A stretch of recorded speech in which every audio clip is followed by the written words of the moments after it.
Hello, my beautiful people. Let me... Yeah, there we are. Hi. Hi. How's everybody doing? Hello, Yefon. Hello, Siapster. Is that how you say that? I think you knew. Nice to meet you, if that's the case. If not, I'm very sorry if I've forgotten the name.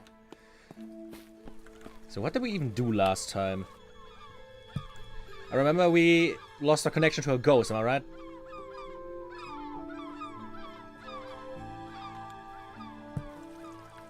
That isn't really helpful in the journal.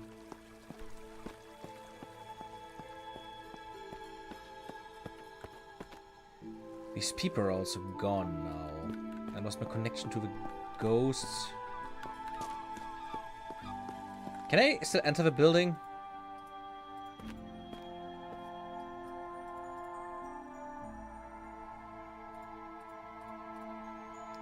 Oh shit, it didn't work, what?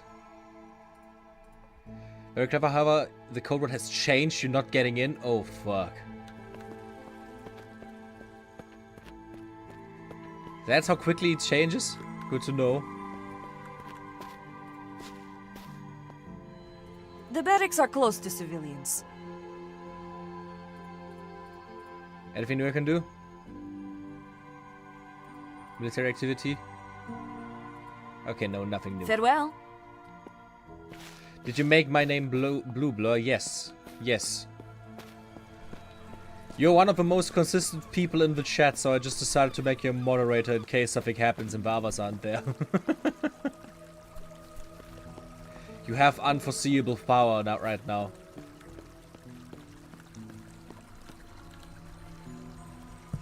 Should I just check it with Lucas for now? Maybe there's work I can do.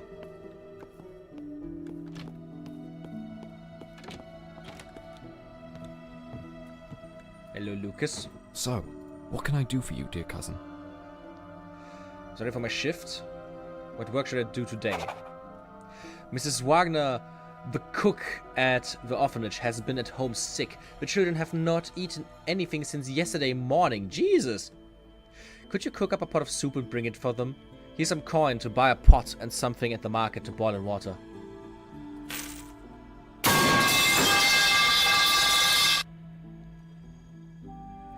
My word, is this better or worse than being a Discord mod? I would say it's better than a Discord mod. Especially because I'm male. Can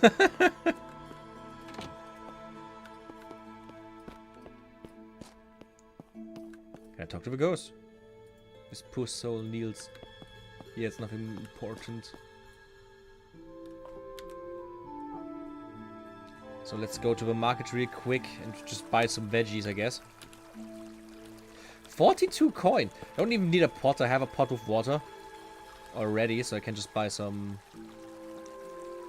food. Let's buy assorted food.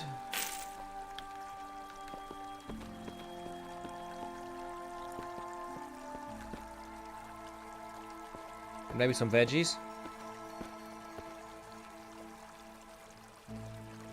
Yeah, some garlic and some carrots.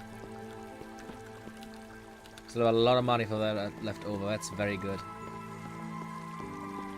I don't think I can cook at the academy, so I'm just gonna go to my home real quick. An immense crow perched here, its wings as dark as pitch. It moves like any common bird, jerking its head from side to side in small staccato movements, but all at once it turned in my direction and fixed its sharp eyes upon me. It ceased to move its head, or even to blink. Then the beak opened slightly and jittered in place, until at last a strange voice crept from within. Once more, it's time we spoke once more, or have you grown squeamish too?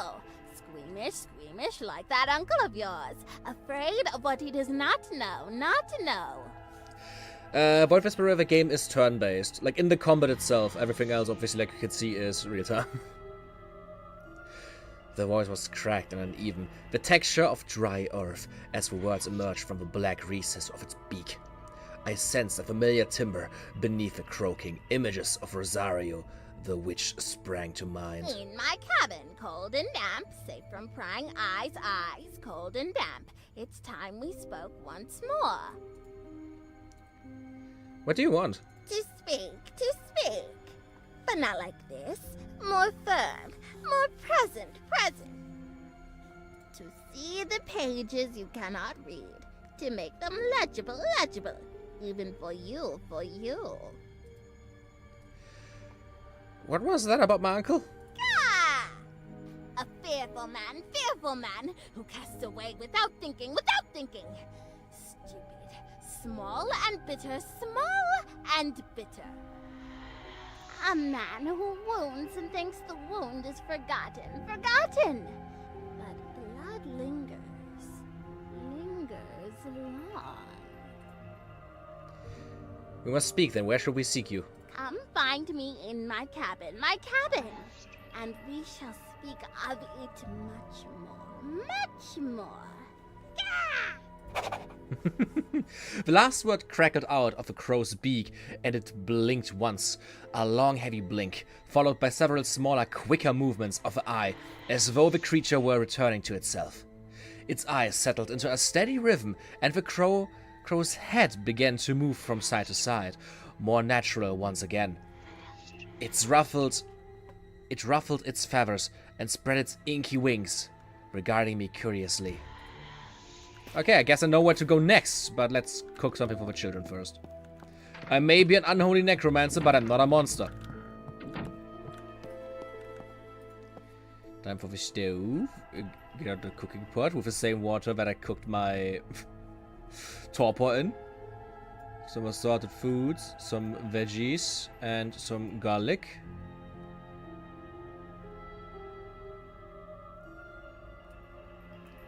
So the food and everything else just didn't do anything.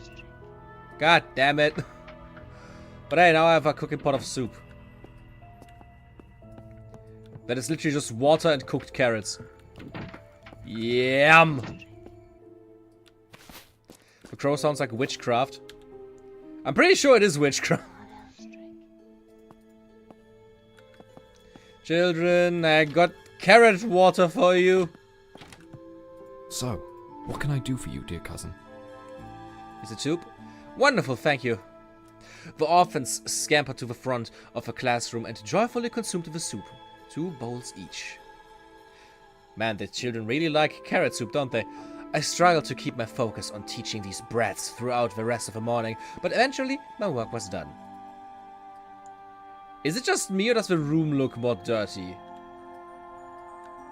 Like I noticed like the church and everything getting more decrepit, but is this also getting like more and more fucked? Oh wait, I forgot to collect my pay. So, what can I do for you, dear Give me cousin? my money, asshole. Thank you. How much do I have now? 42 again. Amazing. Haven't had that much money in, I think, ever in this game. The second the game allowed you to dungeon crawl, instantly rich bitch. To the forest.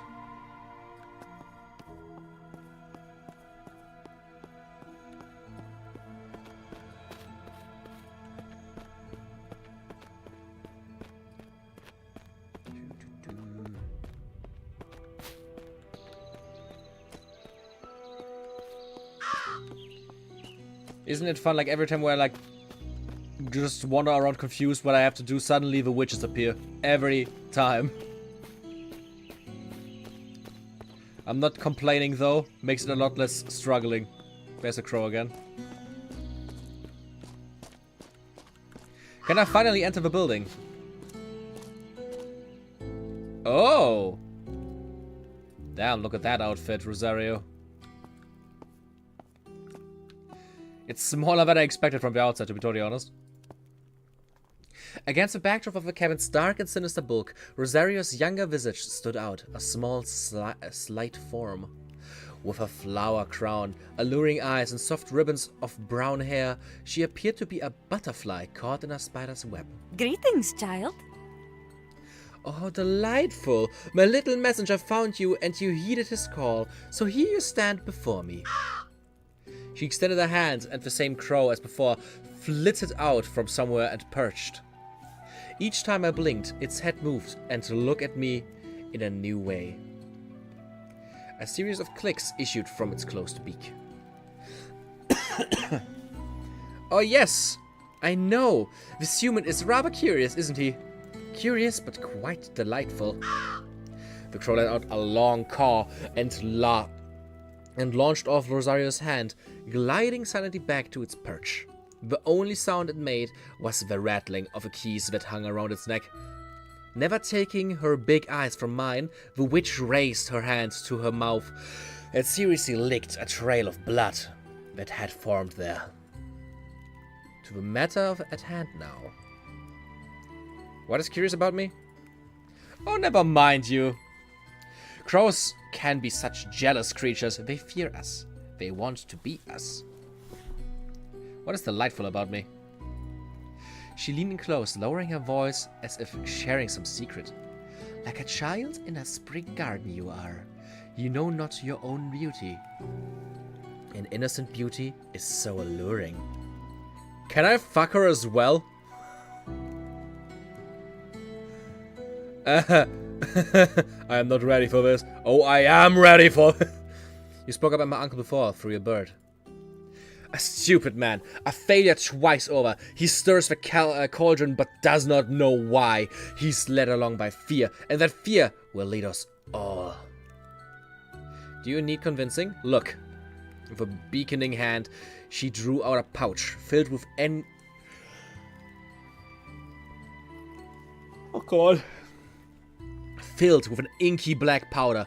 She indicated I breathe of the vapors that swelled up from it. The sweet floral scent that tinged by the bitterness of blood, and darkness soon enveloped me. Ruin and rubble, buildings that once stood, and nothing but loose bricks and splintered wood remained. Corpses and skeletons intermingled. Graves, so many graves. Alongside the sides, the feeling of sorrow lingered. The feeling of loss. I knew, in this image, I was dead. The vision only lasted a moment. There was too much to take in, too much to focus upon. The gentle caress of a witch's hand pulled me back from the brink, and the refreshing scent of clean air filled me. Though dizzy, my vision cleared.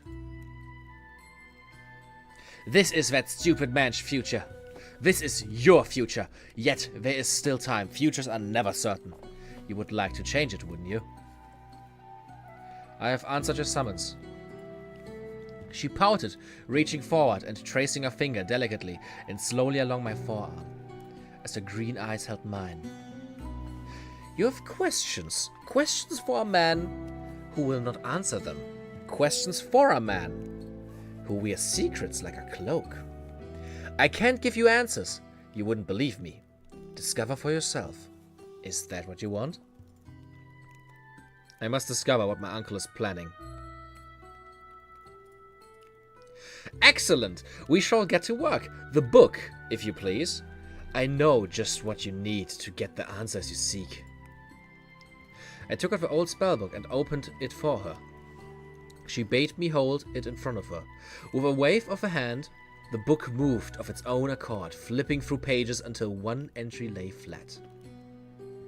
Among other sketches, I saw the insubstantial form of a woman. The wall behind her quite clear, though she stood in her way. This was an incantation of invisibility, I assumed. So I was true about the spell, but I wasn't sure about what I used it for. Okay. Now you want information, because information is power. That power is hidden away in your shadows. And that is where you must go. You shall never be closer to dead, and still be in the realm of the living. Hold out your hand. I resisted, knowing there was no going back. I obeyed. I don't like how this is phrased. No sooner had I held out a bare hand than she plunged the tip of a previously concealed knife deep into my finger. The pain flared and blood dripped as she took away the sharp, serrated blade. Without a word, she pressed my finger against the pages. Great Mother of the Night, grant this one the sight to see and the wisdom to know. Provide for him your secrets as you have shown me. Reveal to him the power to walk in your shadow. As she dragged my finger across the page, the unfamiliar letters twisted and changed before me. Oh, I can read it now. Walk in shadows. The blood from my fingers seemed to join with the words, and I could read the page now and understand the figures. When you walk in Hecate's shadow, you walk in a realm of the dead. As long as you are in shadow, you cannot be seen by mortals, yet the spell weakens when you stand in the light with the fabric of a realm phrase. You'll need natural glass forged in the fires of the earth, black as night and never seen in daylight, obsidian. A candle and the skin of a cat. Oh no. Do I have to skin a cat? Are also required for this incantation. The first to extinguish the light and the second to become a creature of night.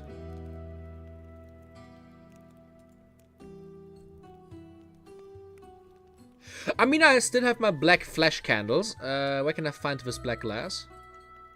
It's not enough to use the right material. This must be from a seam that has never been exposed to daylight. She pondered for a moment before licking her tongue sensuously across her upper lip, then smiling mischievously as she recalled some detail. There is a deep cave in a bare canyon on the southern side of Marnes, past the cemetery and beyond the forest, along the southeast trail. This rare black glass, this magical obsidian, may be found there. But beware, this cave is not safe for violent creatures and magical creatures. Frequent it. Magical creatures? Forest nymphs, you might call them.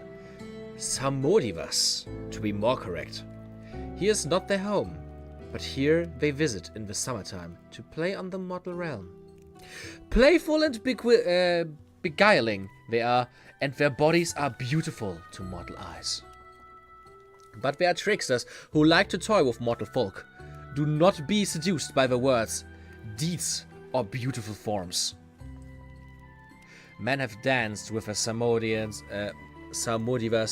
and not returned. I will seek this cave. Where can I find the skin of a cat? You don't need my help with that. This is a common creature. I don't want to skin a cat though. Why should I use the spell to my benefit? I know where you seek information, the Baron's Keep. This spell will help you to go past unseen throughout its halls. Though it will not get you inside its front door. You must find some other way to achieve that. I nodded my thanks. Go now! Discover!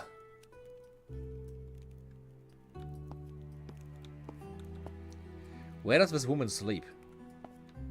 If she, like, sleeps... Oh, there's a bed. I literally didn't realize that's a bed. What the fuck? I don't want to skin a cat. Magic obsidian, which may be found deep within the dangerous cave in a bare canyon on the southeast side of Marnes.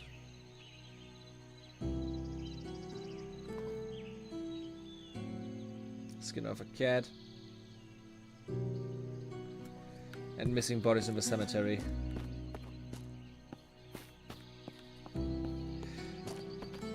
I need to go to the cemetery anyways because I probably want to, like, you know, get my people. My little summons to go southeast here. Ah, it's over here. The cave is next to the cemetery anyways. You cannot fast travel while outside the city until chapter 14. I can fast travel outside of the city after that point? Am I getting like thrown out of a city? That would be insane.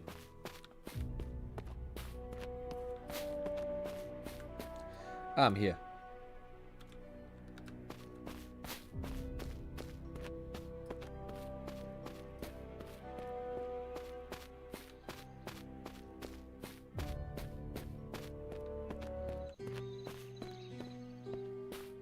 Let's see where's the way back. Okay, just following the stone path would be right.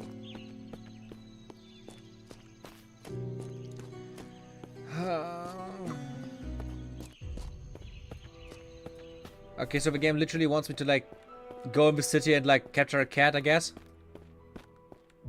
Maybe I could use the chicken thieves for that.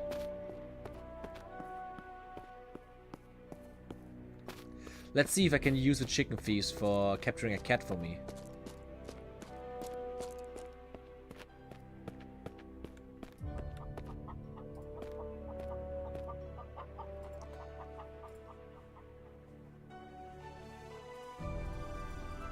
Let's wait a second. Do you know of caves in the vicinity? The creatures chittered excitedly amongst themselves for a minute. Caves, yes, of course. Big canyon to southeast. There's caves there. And danger, big spider. And cave near sea, west of there. Tunnel into city. Now we go. Favor gone. Wait.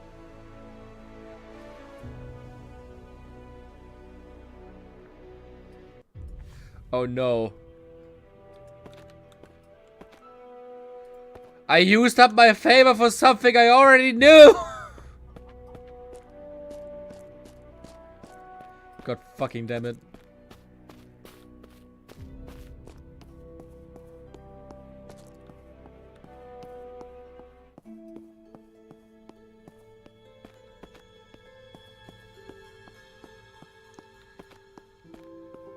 How can I don't think I need to reload for that. I think it's funnier if I just keep it like this. Also, I think if I would reload, I needed to redo anything, yeah. Don't want to do that.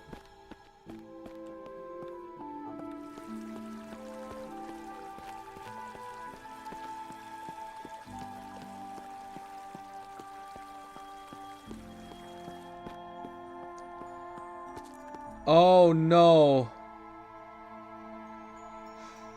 I just realized the only cat I've seen so far in the game is in our house.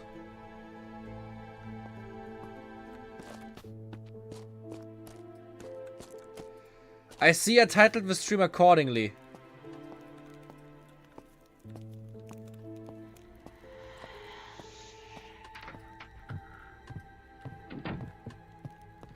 Where are you? Is it sleeping up here?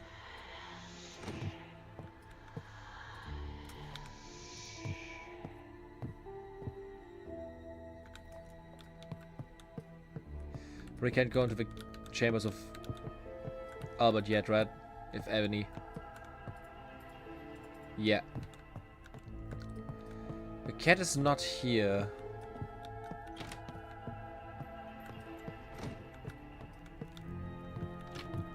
There it is.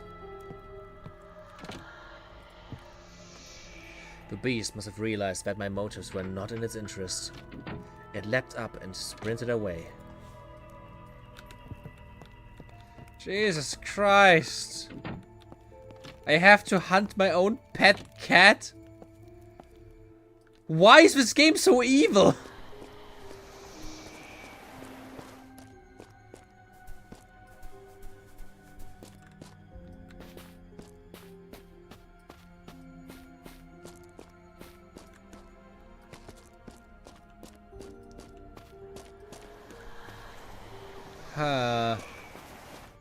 It's not outside anymore? Is it like somewhere hiding in the house? That's there again. But does it just mean like that I can't use this cat? Like my character was thinking about it, but I can't. That is even scarier. Have you considered finding an alternative solution? I mean, I have to find an alternative solution if I don't want to kill my own fucking cat.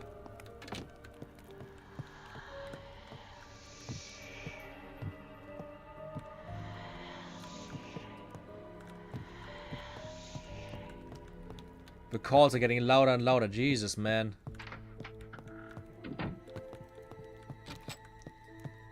The cat doesn't seem to be anywhere anymore. So that probably just means that I can't use my house cat. Thankfully.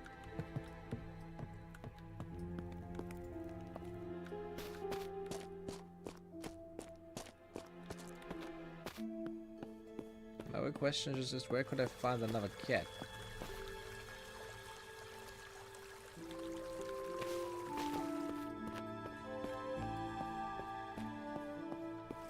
I could try to grow the size of my army as well, because I have found a bunch of weapons.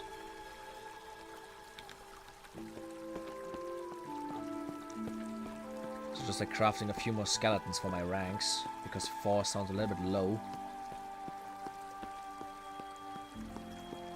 We still can't create zombies though.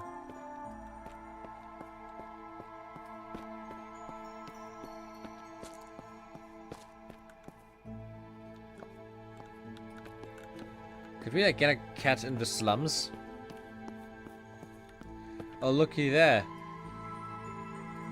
Father Constantine's shitting here again. Yes? Okay, it's just like the normal shit always.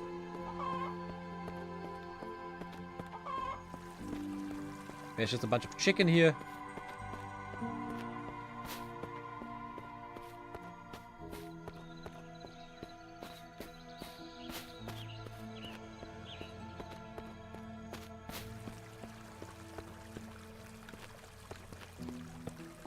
That's the pigs.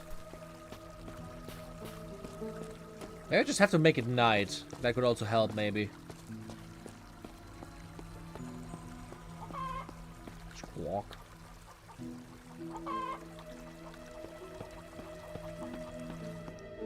Considering that the game literally called cats creatures of the night, so maybe I can find cats at night.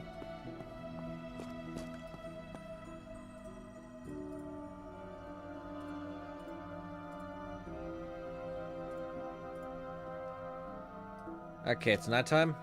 Gate's closed. Can I even leave nighttime through the east gate? Please let me through. Ah.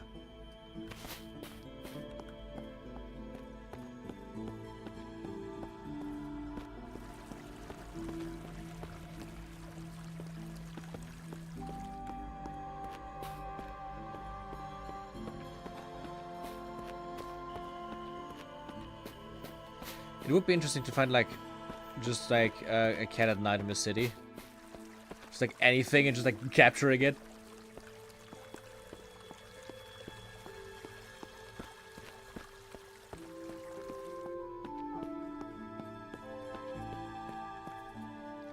Let's go inside again. Stroll around a little bit through the city, and if that's not gonna work, I'm gonna go to the cemetery.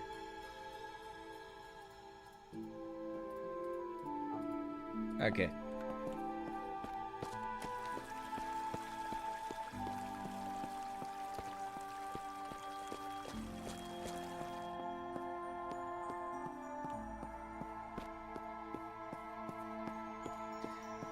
There need to be like some cat somewhere. We're gonna literally set like a common creature.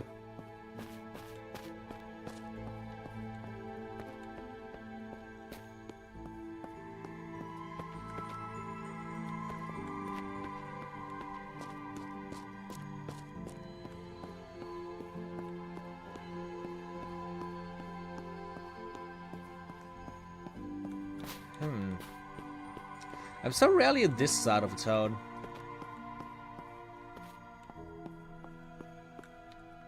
Guards everywhere. What's this?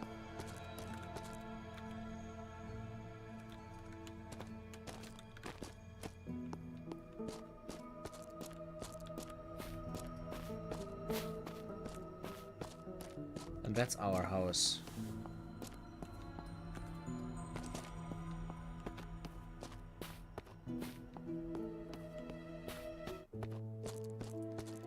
Can I interact with a cat at night? That would be hilarious. Everybody's sleeping. Our cat is chilling over there still. And it realized that it runs away. Yeah, it just runs outside, so it just gets auto reset. So I definitely can't use that cat unless I maybe find another way to like capture it. Wait, Albrecht.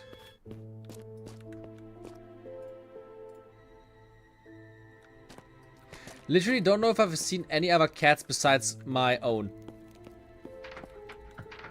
Can I help you, my lord?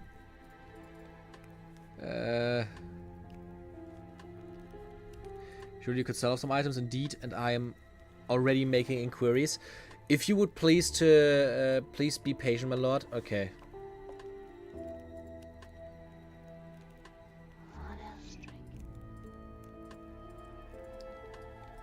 Okay. I can't ask him about the cat. Can I ask my mom? Oh, hello. Mother, I left school years ago. Sorry, dear. So do you did? How time does fly. Are you saying something about a grand ball? A ball? No, I don't think so. Not since that one last year where Agnes and Richard had a big fight and she stormed off. Okay, never mind.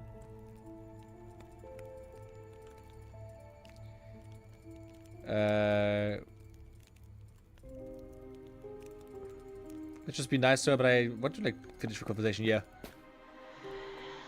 Instead outside a young woman arrives and speaks with me, I could not quite place her face, though I knew I had seen her before.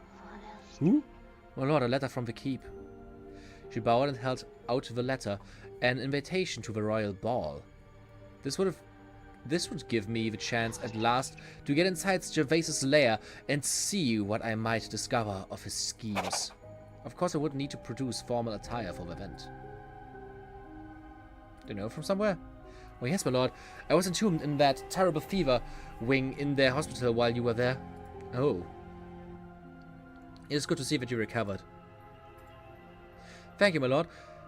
Of those who suffered there with me, I am the only survivor. I am truly blessed. Okay.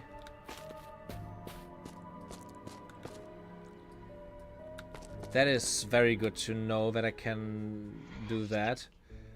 Obviously I need like better clothing for that. Hello, Jorg.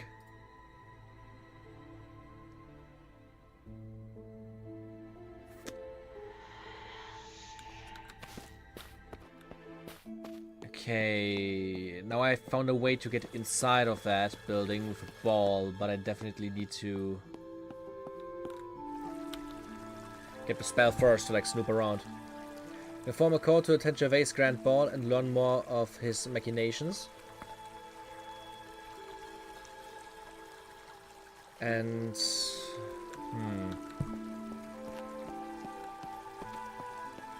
getting the obsidian really shouldn't be a struggle.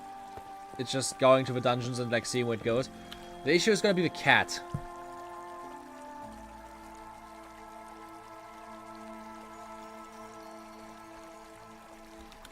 Like I definitely am going to need to find a way how I could get a cat.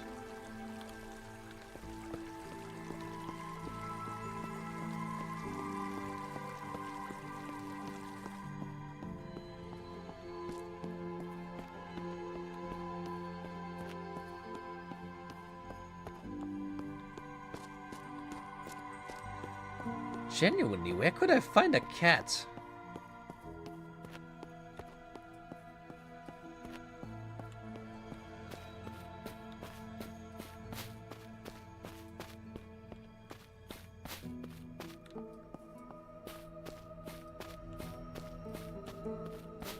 Huh.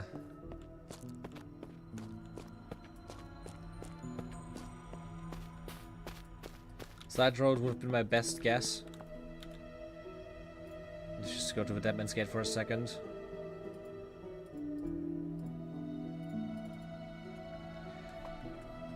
Okay, I'm gonna make it night.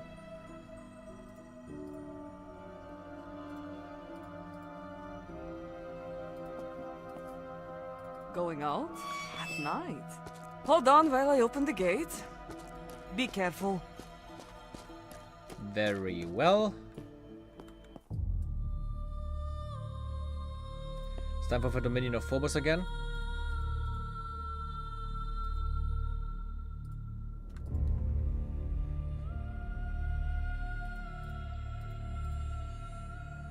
Oh fuck, I'm missing. Oh no. Of course, I don't have my water pot anymore.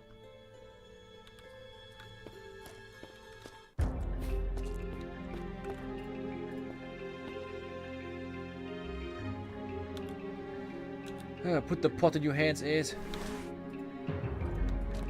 Okay.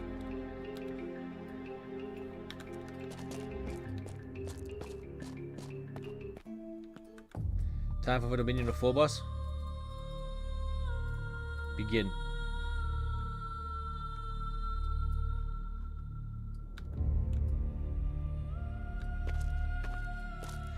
That should keep everyone I don't want away.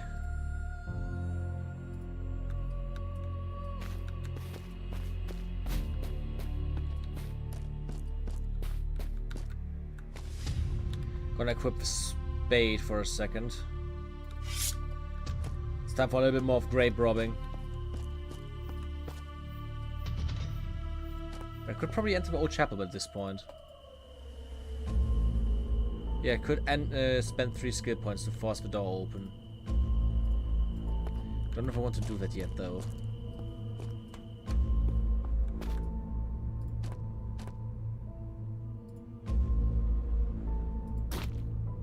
Let's see if I can like find any new skeletons.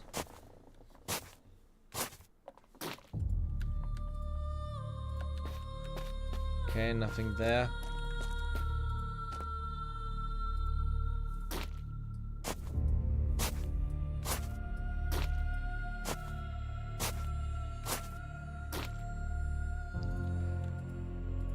Okay, the game keeps in mind which graves are already opened up, but I completely forgot because they look the same.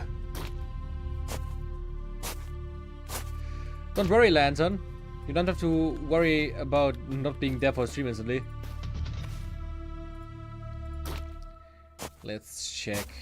Let's just like dig through everything. Did I go through literally all the graves already?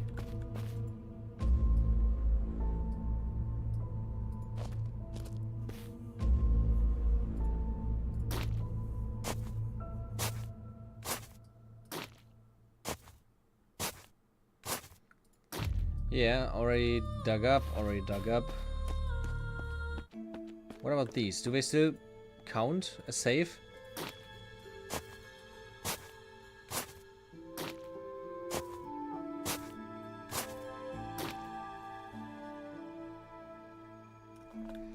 Up, they witnessed me.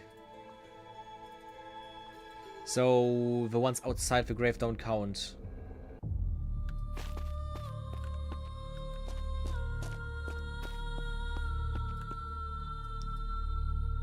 Boyhaven, what the fuck? Who are you? A figure in an oversized work coat was digging up a grave. As I watched, he tossed the shovel in the side and tore open the casket, revealing a partially decomposed body. I stayed hidden and observed him, like literally like standing in front of him. I stayed hidden and observed him. Spent 0 kill points and follow silently. He dragged the rotting corpse across the cemetery and into a hidden tunnel. I slipped inside and followed at a safe distance. The tunnel was long and the man had to work hard to drag the body. Eventually, we climbed upwards and passed through a doorway. He had entered what appeared to be a laboratory of some sort. A gruesome tableau of science laid before me. Body parts in jars, cast off bits of corpses, piled in discarded heaps. The smell of embalming fluids and the sweet scent of rot assaulted my nose. The man turned to me. Well, seems I was less careful than I could have been. I'm just not built for all this sneaking about. But you're not a city guard, so why are you here? Oh no, oh no, this is literally Frankenstein, isn't it? Well then, speak up. Who are you? Agar Borhaven, prodigal orphan son of the great city of Mans. Scientist, philosopher, truth seeker. And who might you be, my dear? Rizz van Bleur van Elstrick, son of Zelig van Elstrick, nephew of a Baron Gervais van Elstrick. And Blur. Delighted and all that, and why are you here, Rizz van Blur? Are you stealing bodies? I want to know why. All in the name of science, my dear. All in the name of science. Believe me, I do not enjoy spending my nights skulking around cemeteries, but I have little other choice. Science, not necromancy then? He regarded me with an air of scorn. And here I fought you for an educated man of science. A shame.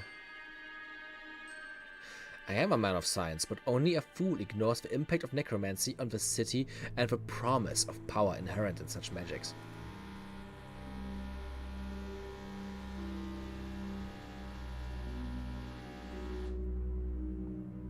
Somebody's drilling over there.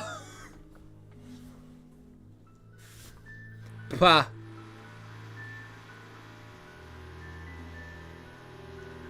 Is this audible in stream? This is really loud for me. Pah. Magic. Skewing on roots and making skeletons dance by following a recipe is not power. True power is understanding, hearing the music of the spheres, and comprehending the notes, seeing the strings of the universe, and knowing how to pluck out the right song. The bane of all neighbors. We hear it.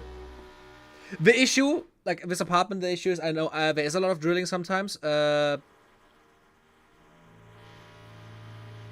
It mainly comes from the thing that all of the walls here are like full-on concrete.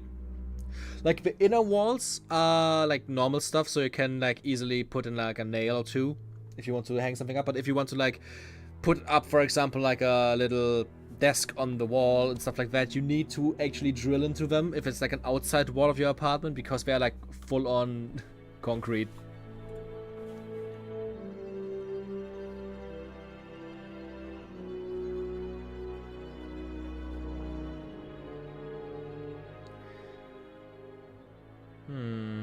And what song is that? He regarded me for a long moment and waved me over. Yes, yes, I know your name, Rizz van Bleur van Elstrick. Following the traditional rites and post-funerary practices, are you? Come, look. He led me to a cloth-covered form on a slab and pulled back the sheet. A hulking body lay on the table before me, thick, rough stitching, bony, bound many of his joints together, and more stitches carved a long invented Y down its midsection. The skin tones of its parts didn't quite match up entirely, and portions of it seemed to be at different states of decay. The smell of chemicals was strongest here, almost covering the scent of rot, emanating from the creature on the slab. This is literally just Frankenstein's monster, isn't it? What the fuck's happening?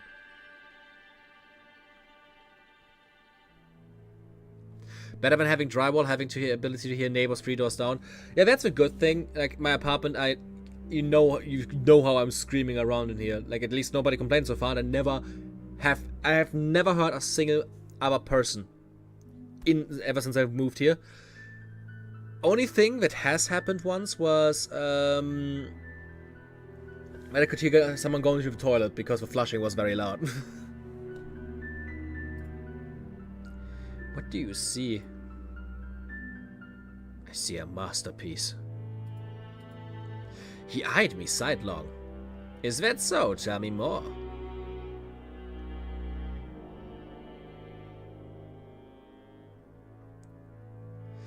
The stitching, the composition, perfection! You've crafted a creature not held back by its previous earthly form, but made something altogether new. This is more than just a body. It is potential. What do you intend to do with it?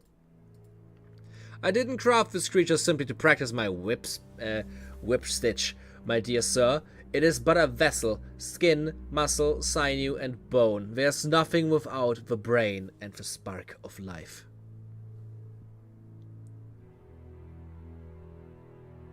And where do you intend to find those? I intend to prove that science can provide the spark of life. That's the whole reason for this experiment. That life and death are simply states of matter, nothing more. Easily manipulated by those with the knowledge and the intent. As for the brain, are you interested in work? What sort of work do you have in mind?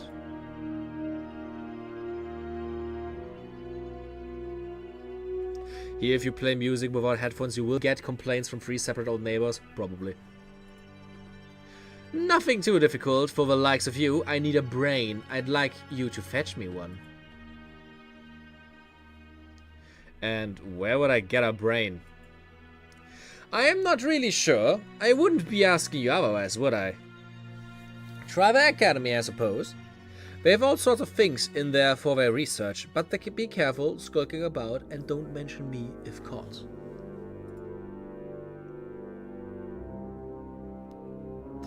Mary Shelley is of this time period, so Frankenstein is also... Yeah. It makes total sense. That's what I'm saying. I just think it's very fun to... that we actually got... like, Frankenstein appearing here. Like, basically, like, obviously, like, hyper, like... reference to Frankenstein. Russ from Blood doesn't have a brain. Fuck you! I can actually show you because it's just like perfect timing because like a few days ago I bought this. Which is like a... That's the novel Frankenstein. With a very cool like art design. I can actually show this for a second. Wait. Let me actually go into cam view. By the way, did you guys notice the new stretch goal is finally in there? The maid outfit. Let me actually move this to the side a little bit. This book looks so cool. Like, this is such a cool design for a book. It's like a... Even like the pages itself are like colored in. And it's supposed, like how I understood it, the forest where like Frankenstein's monster lived for a while. Okay, it's like... The price tag is still on it. Please don't rip the book. There's a second price tag underneath the price tag! There's a second price tag underneath the price tag! What is going on? No, that isn't Frankenstein by Junji Ito. This is literally just the actual novel. Like the actual novel written by Mary Shelley. I just like it so much because they had like an entire thing at my bookstore where they had like a bunch of like old novels. They also had Dracula and shit with like modernized designs, and all of them had like these illustrations on them and like the colored pages. And the cool thing is the bind in the beginning. Look at that. All of them had like unique ones, and the one for Frankenstein reminded me a lot of like from the outside with like the beautiful forest and the cursed colors to make it feel unsettling, and the inside just with like, it just gives me this vibe of like rotten flesh, which I think is like the perfect vibe that you want for a Frankenstein novel. And I just think it's a perfect timing that right now when I got fracking Frankenstein for the first time for myself, maybe this is the first time I own a Frankenstein copy, suddenly, we meet Frankenstein in the game! Okay. There's this website that I've seen that has dark mode books, including Dracula and the House of Usher and similar things. I mean like black pages with white ink. Yeah, I've seen that as well. It looks sick as fuck.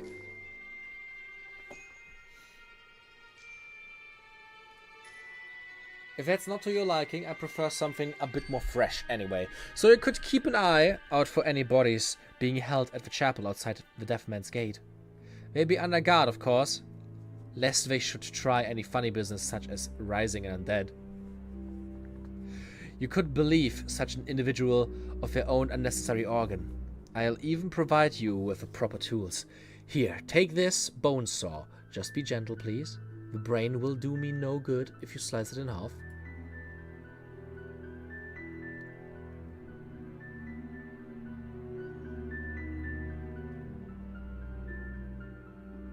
Very well. I get you your brain, but I expect payment. So, mercenary. Yes, yes, of course. Payment upon delivery of 1 brain. A hulking creature lay here. A man, I suppose. Crudely stitched together from different body parts. He must have been over 7 feet in height and very broad too. That is literally Frankenstein's monster! He was quite still, I assumed dead, lying in a shadow pool of some noxious-looking substance. I can actually show this for a second, now that we talk about Frankenstein and everything. I have plans for future tattoos. Like, I want to get on my lower arm a bunch of, like, new tattoos featuring... like, skeletons or, like, skulls of, like, my dead animals. Like, my previous pets that I had over my lifetime. It's like memorabilia about them. I finally want to get those. I have been thinking about them for a while, but I finally want to start with them actually, especially now that I have like a giant skull on my arm, and I want to like make multiple skulls just like around the arm everywhere, because I think that would be a nice detail. But I can actually show you for a second. Another tattoo idea that I have. Should just get it out like this. You can see when you can see my arm here. I have the fucking painting of Squidward here. And that's the thing that I want to do for my upper arm, to have like a bunch of like squared up tattoos in there. Like in panels. So a thing that I'm thinking about is, let's see if I can find that. Junji Ito Frankenstein. There's this one specific panel that I want to get on my arm. This one. Like this one entirely. Like this lower panel.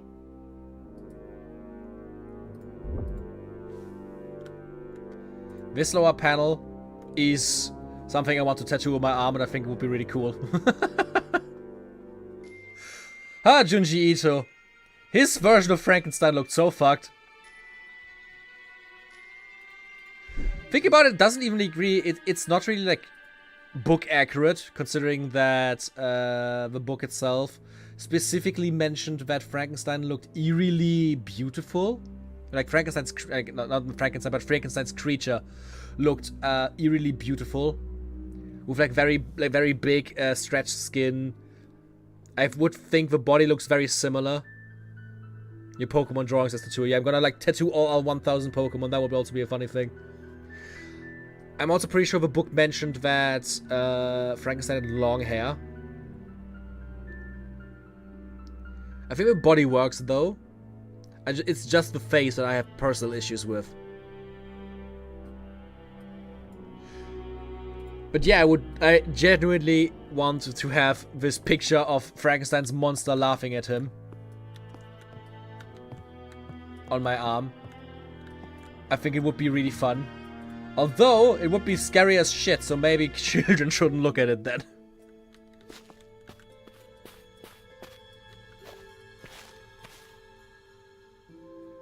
Did you know Junji Ito has a comic about his cats and it's just cute story-wise, but ominous as fuck art style-wise?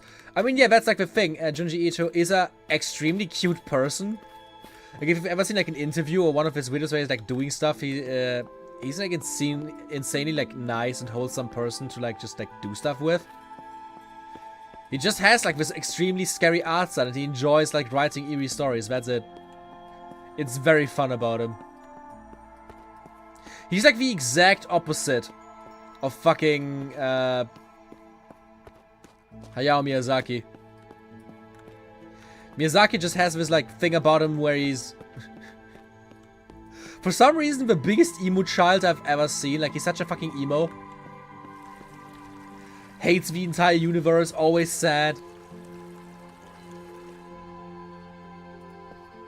But then at the same time, he makes some beautiful Hold on movies while I open the gate. Be careful. that are about life and enjoying things.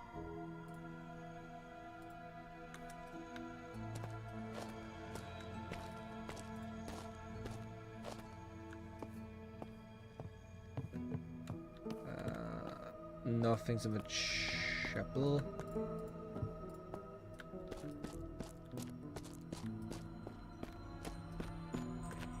I could probably just murder a person at night, couldn't I?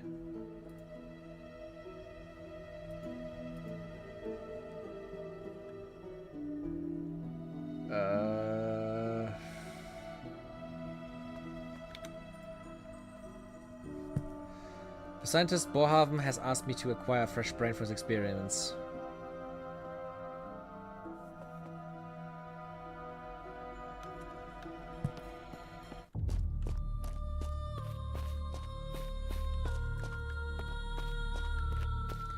I hate that he was able to get some bodies where I wasn't. Where's my spade?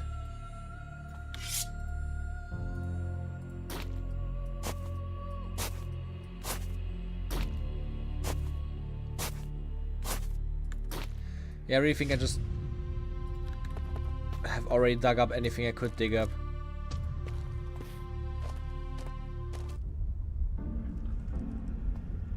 Oh, yeah, it's rather terminate someone rather than skinning a cat. I need to skin a cat anyways. It's not my choice. I have to kill the cat if I want to or not.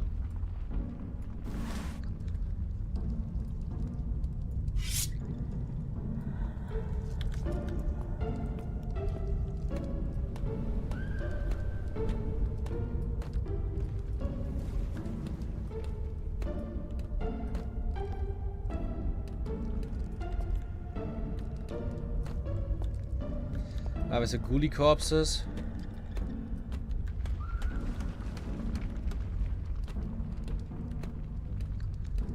Fucking cells. Oh, don't run into those. I don't want to fight right now.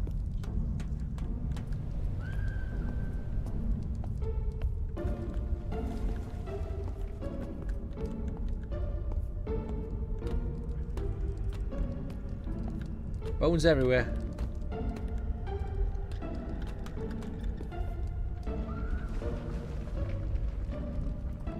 I know there's not a lot of ways to skin a cat, but I have to skin a cat. That's what the game asks of me. Skin cat. Like cat skin. Dum dum dum dum dum dum dum dum. I could probably try to like just explore the crypt for a little bit more to like see if I can find anything. There shouldn't be any more skeletons in this crypt, right? That's just my guys.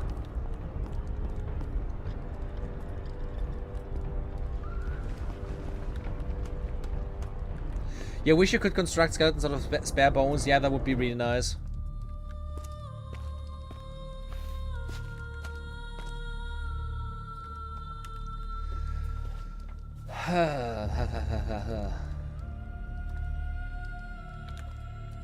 Definitely would want more skeletons before I go into the cave.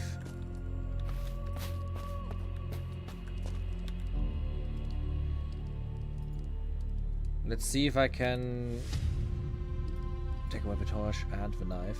I'm gonna try and see if I can just murder someone and like, use the bone saw on them. Man, this game is making me do shit.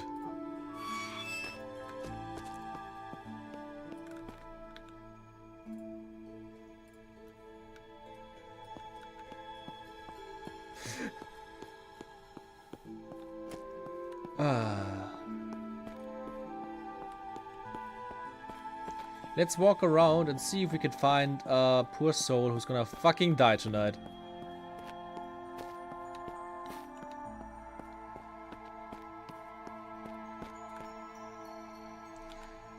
Did I... Wait, I need to go back. I haven't checked if I've taken away the ritual. I don't think I have. Or have I? I don't want to go back to town with the ritual still being out there.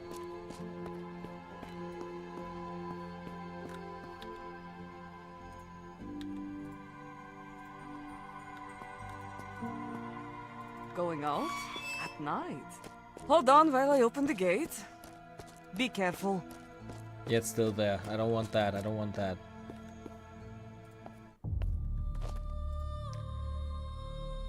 Clear away all the signs.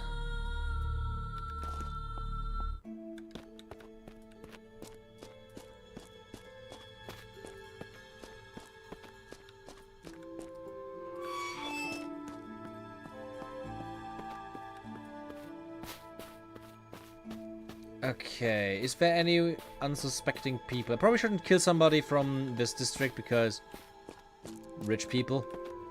It's gonna be more noticeable if I kill any one of these. Let's walk around this part of town.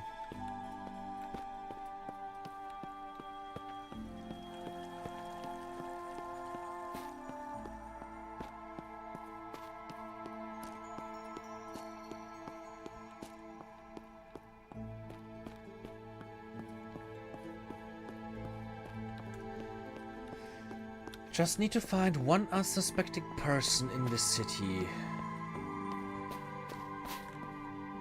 Not guards, maybe.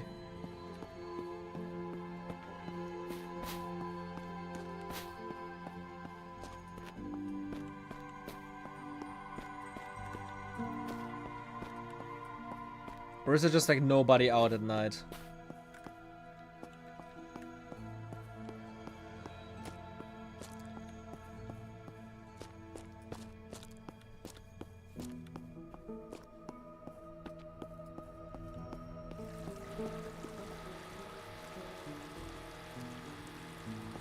The drilling continues.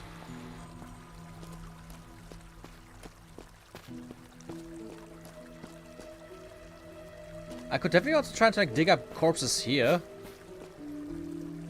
Only issue would be if there's a grave mist, there's Dominion of Forward spots. There's no animate spot, is there? Meaning I would need to carry out the skeletons outside of the city. How am I supposed to do that?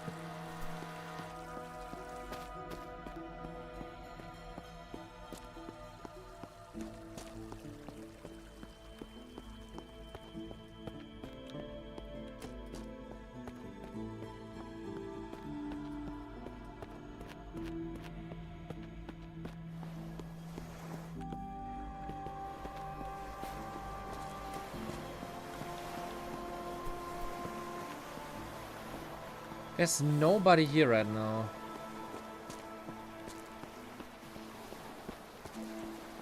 How should I be able to commit murder then?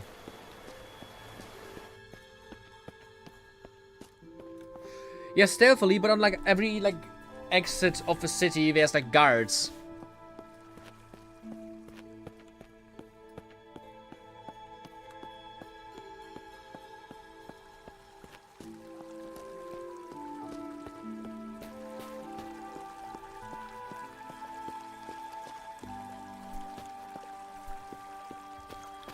There's people.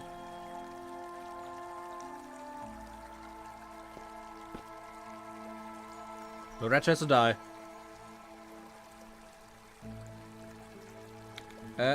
Let's just save you real quick.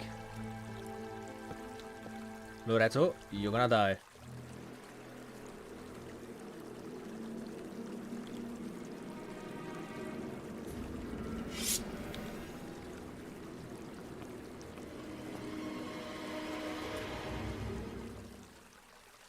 Is he running away?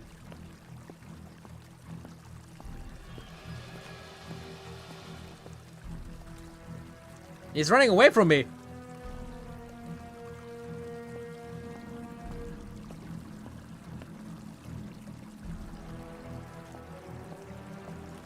That's funny as fuck.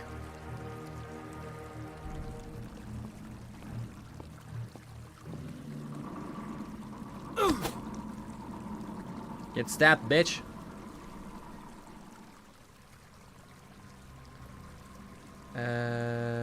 Shit, that's 4 again.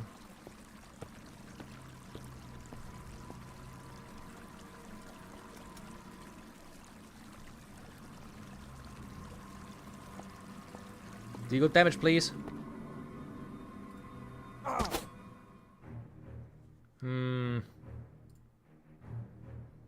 So it's gonna just increase the speed. Get stirb!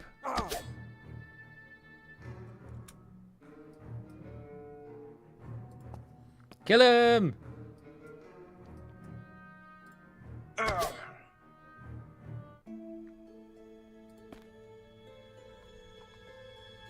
Cut out brain. Jesus fuck!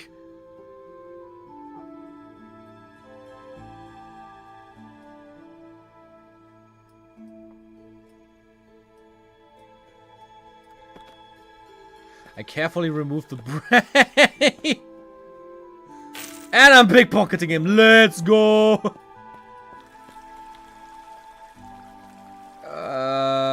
There's a body snatcher.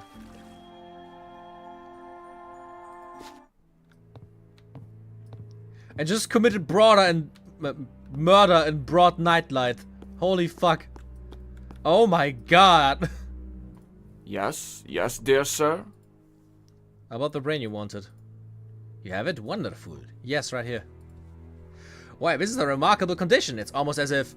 He paused and a look of realization crossed his face. It doesn't matter. A brain is a brain.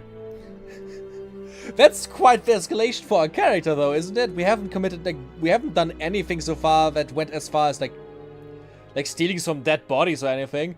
Now we just committed murder.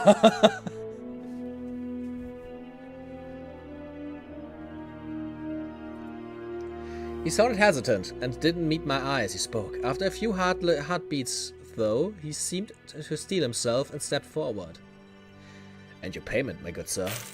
He handed me a coin purse. Now then, to prepare. I just also thought that getting a brain as fresh as humanly possible would make the chance of it going well the best.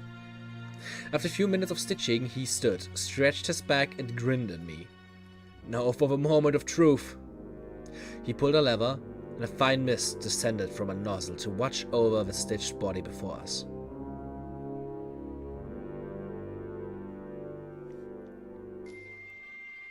As the mist settled, we stood expectantly, watching the creature for any sign of movement. Nothing. There! Just as we glared at each other in resignation. A slight twitch of a finger, then the creature balled its hand into fist. Oh shit, really? Is it actually waking up? You fully did not need to. Way too far as well. Well, it was the quickest way to continue this quest line, so... It opened its rheumy eyes and slowly turned its head and looked at Borhaven. Well, hello! Good night! How are you feeling? Understandable. Completely understandable. It's all rather a lot to take in, isn't it? Let's get you up, shall we? Holy fuck, he's big. Together we assisted the bulky creature to swing its legs over the table and then steadied it as it stood between us, wobbling slightly. Also, you can now transport bodies from the town to your graveyard through his tunnel. That is true. Well then, there we are. What do you think, my dear sir?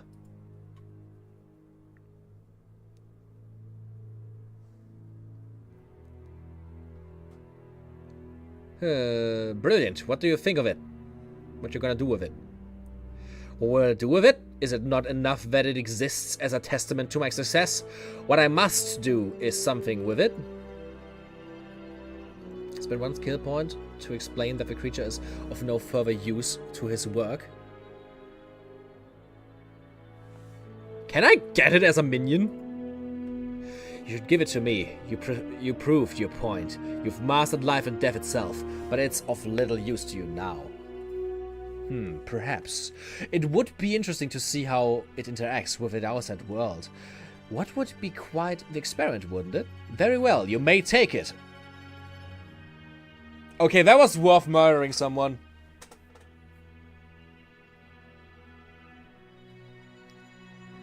That is not worth it. With a caveat that I would like you to return regularly to allow me to inspect it and take a report on its progress. I'm not sure how well its body will hold up outside forces. It might require repairs if you're too rough with it. If so, I can help with that. I think that concludes our experiment for now then. My dear sir, it's been a pleasure collaborating with you.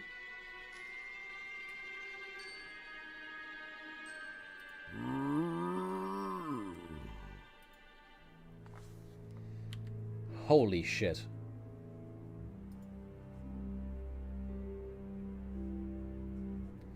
Let's look for damage. Base damage 25, 35, 30. He's gonna get the axe. Highest damage.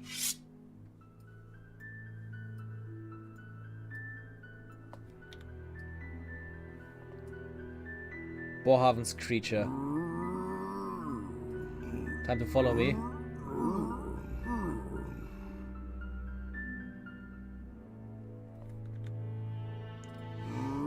And I'm guessing like it's gonna be like a massive strong tank, and if I want to like heal it, I need to come back to Boarhaven for that. That is really cool. Can you understand me? What is your name? Maybe one day you'll be able to tell me yourself. Are you even in there at all? Or are you just a shambling corpse like the rest of them? Of course, I don't know why I expected any different, just another mindless undead.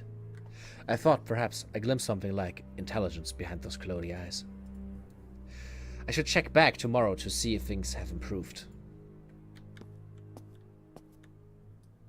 Hey, Alec is here! How are you doing?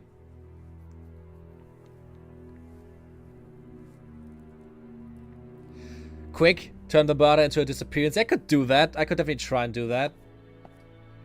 A corpse several days old by the smell. Now the question is if I can actually go to the tunnel. Ooh.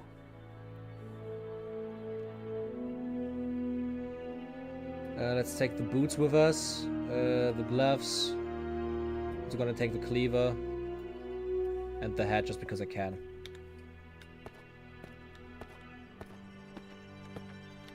Should probably take a torch right out.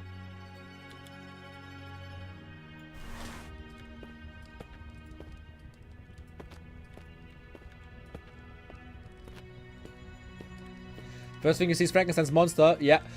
I found some random guy on the graveyard stealing bodies, and I found out it's literally fucking Frankenstein. And I was able to like actually help him finish his creature, and now it's like an extra minion we have. That's awesome. Just don't ask me how I managed to get a brain. A fresh one.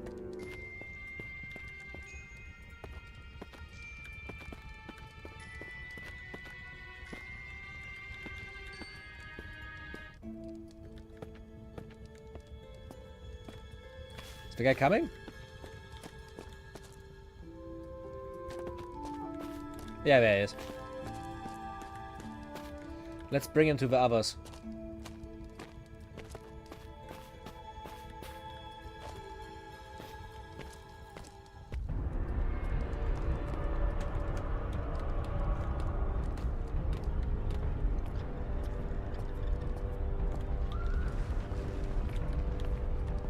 Okay, you can stay here.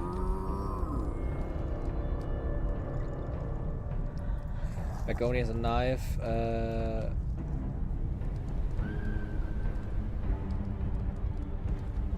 What can I equip? Equip. You should definitely get better gear now. Can we hold that? No, we can't hold crossbows.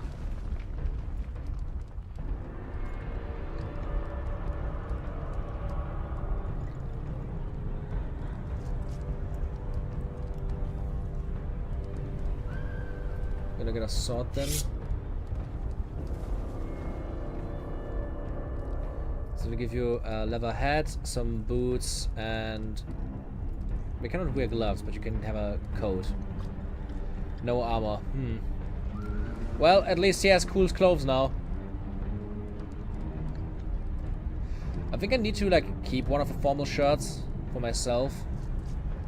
Wouldn't be surprised if that's like stuff I would need for my outfit later.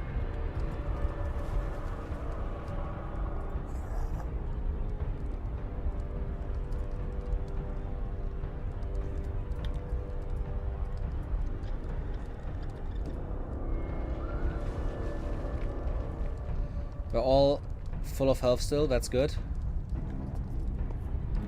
Now we have 5 minions. We got a name for him, Proteus. That's an interesting one, definitely.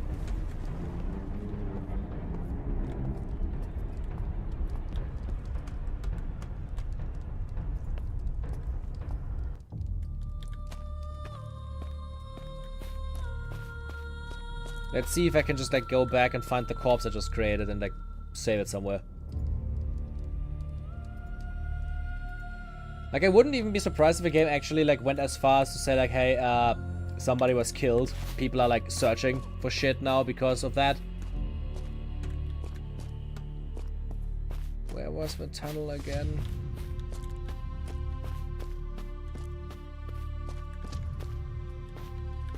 I'm generally stupid. Where was the tunnel?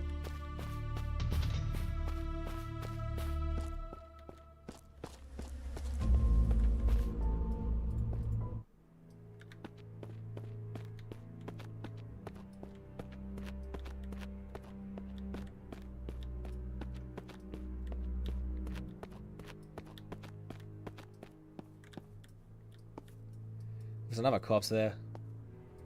7 days old by the smell, yeah. Can't do anything with those.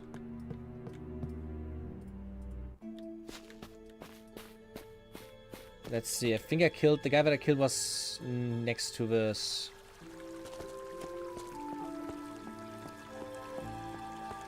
The body's gone. Let's hope it just despawned and not that somebody else found it.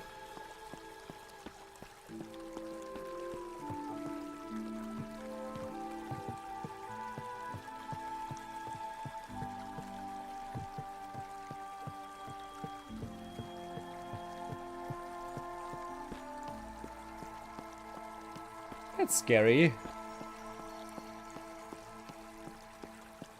Okay.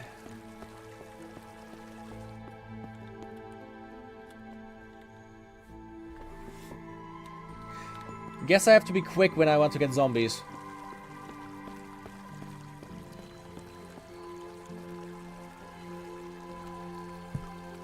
Still don't know where I could get cat skin though. Oh man, that's like an entire like, oh Jesus, I thought that's like a rug of a tiger, not an actual fucking cat.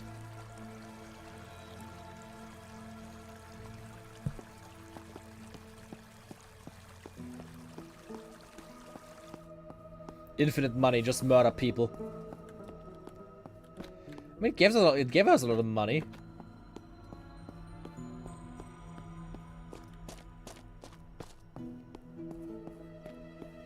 Where should I get a fucking cat that I could skin?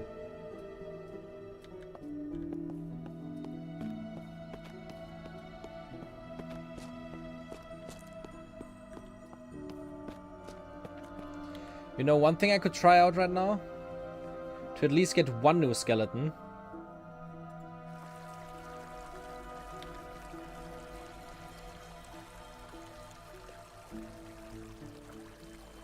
Dominion of Phobos.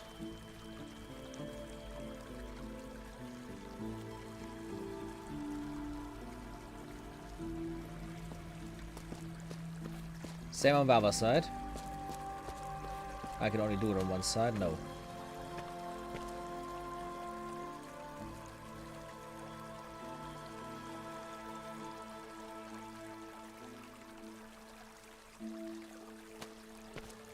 Now let's see if I can dig up some shit.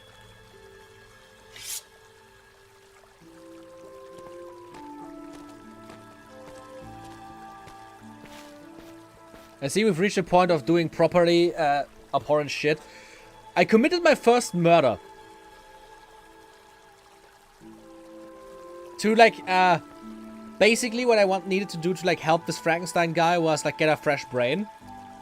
And he said like I could try like find some like recently diseased in the crypt, but I can't enter the church anymore due to obvious reasons, so I thought the easiest way to get a brain is just like stab a guy at night.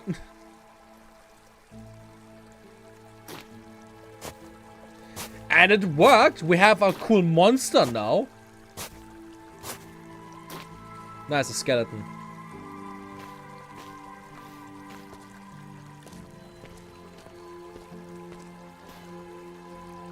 Let's try. When I pick up the skeleton now. Please say I can still teleport. Right, map. Fuck.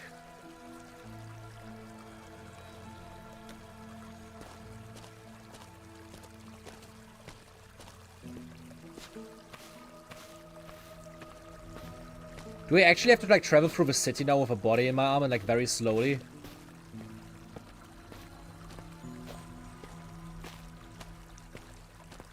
I think I want to try it at least once, but I'm not gonna do it multiple times because this sounds like the most asinine shit. Because I have to like go across this bridge, go like past the marketplace to the apothecary, past the academy, like down the academy to the body snatcher.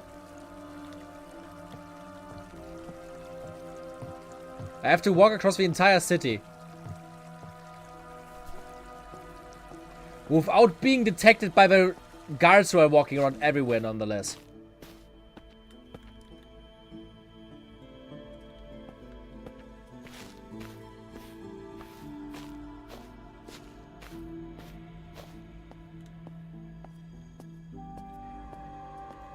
The thing is, I would definitely want to have at least one more skeleton than before.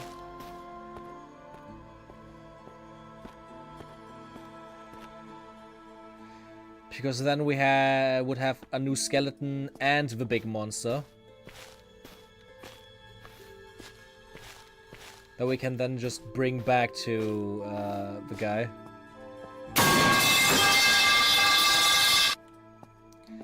What you just heard is my mental sanity if we get caught while we're doing this.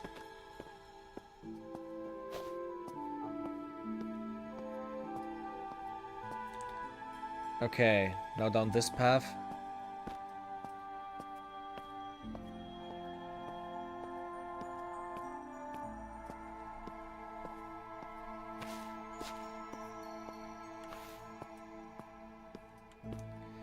I think it's just straight ahead.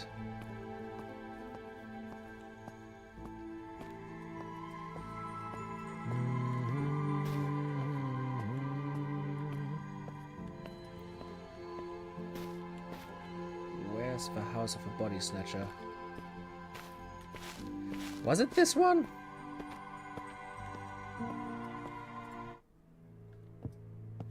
Yeah. Okay.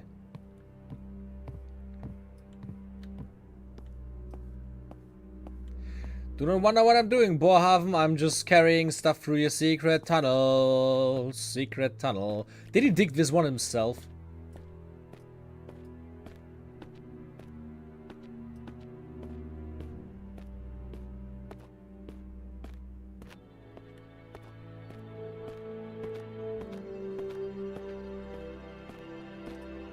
Man, it's getting dark in here.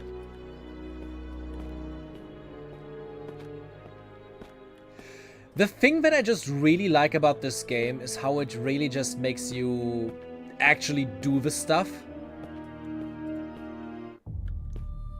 Like, it isn't just, oh yeah, I'm a necromancer, I use magic and instantly resummon like a billion skeletons. You actually have to work for it. You actually have to go grave robbing at night. You actually have to do certain things. You actually have to fulfill like the fucking rituals. That's the stuff that I love about it.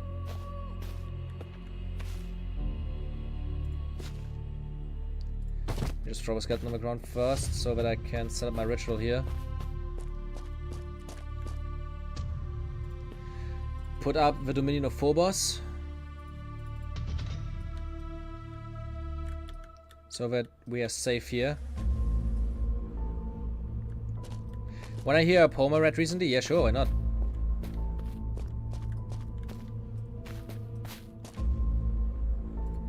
Pick up a skeleton and animate.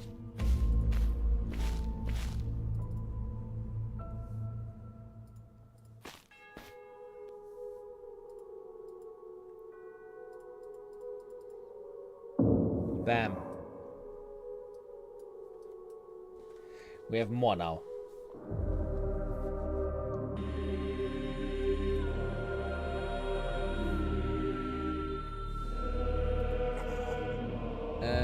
Rename.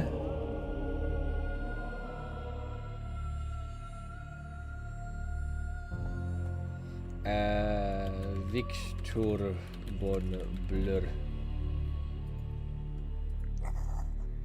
And I'm gonna equip you with a spear.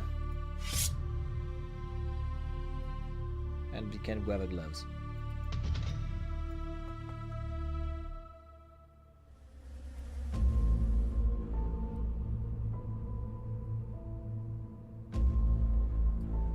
guys have different? No, it just like gets reduced by 10 for some reason.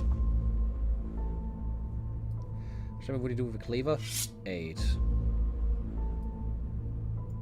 10 with that. Base damage 25. But why is it like 15 then?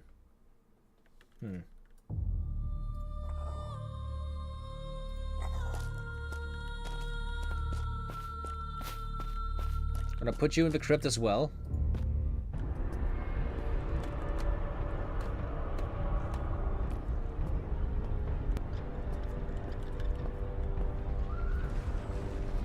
Stay there.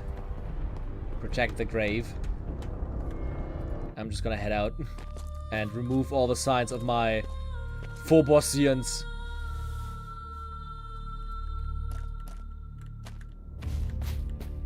Also remove all the signs of the ritual here.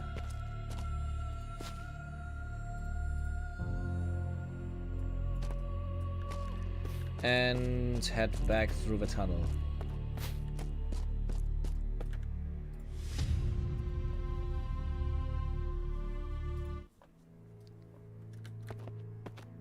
Worms. Worms inside your drip. Worms. Worms inside they rip. Worms. Worms inside they squirm. Worms. Worms inside they yearn. Worms inside your flesh and bone. Worms they eat until they groan. We all have worms inside we must. As sure as death. As sure as dust. Kinda sad. Not gonna lie. I mean, technically true, yes. And also hello, Headmancer. Hope you're doing alright. Just need to get to the graveyard real quick and remove all the signs of my dominions.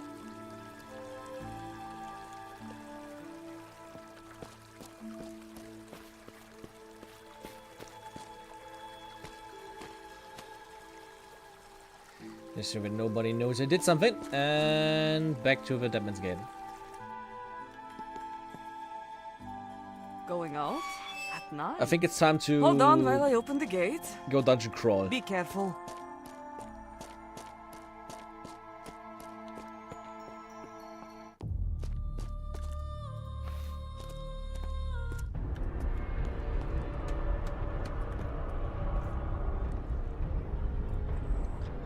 All follow me. Just gonna save it again.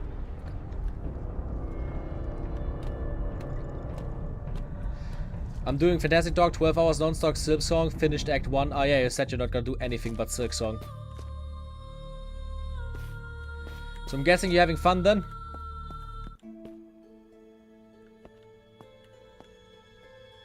I just hope that's enough. There's always a possibility that I'm gonna need more. Which means I have to like check the other crypt. Why is there some god rays at night? We have to go over here.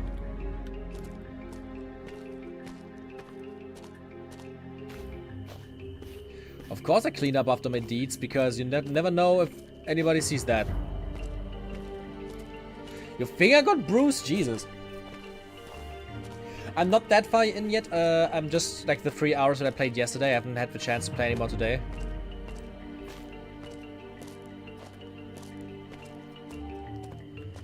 My plan... I definitely want to play more. Although I have to admit that I really don't like the jump puzzles that require the down slash. I find them very frustrating, like in the red ant area where you have to like constantly jump across them. But I'm gonna find gonna find ways to get better at that.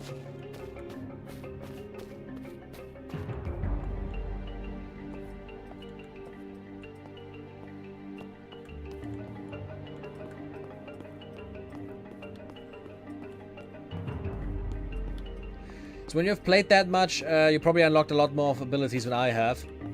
The last thing I unlocked was the dash and run ability. Can't wait to get more. I hope it gives me a bunch of fun abilities. I mean, there are things that can help you. Is there something that makes the jump attack easier? Because my big issue, I have done it yesterday.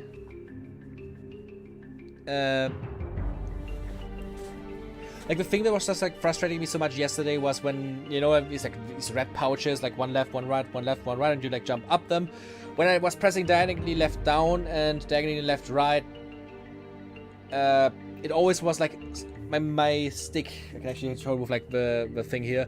When I was doing it, I was pressing down, obviously slightly left, slightly right, but when I go into one direction, it sometimes gets registered too much as, like, just, like, left or right, and this just leads to,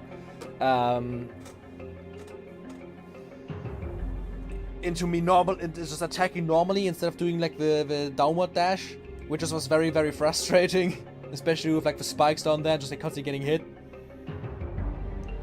But good to know that there's stuff that makes it more comfortable. That was what I was hoping for.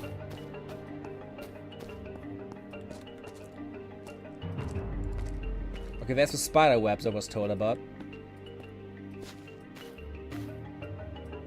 This is a gargantuan spider's web spun between the lower branches of a tree.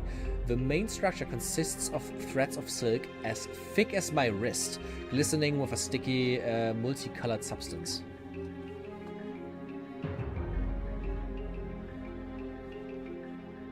You can get wall hangs, that helps you a lot, and most importantly, you get fight styles that change the game a lot.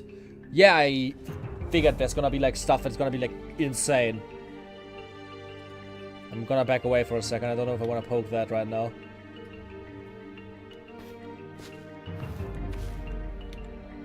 He's safe. Let's see what happens when I poke it. My hand's stuck for a moment. In a panic, I pulled it back with force. Ripples ran back and forth along the web.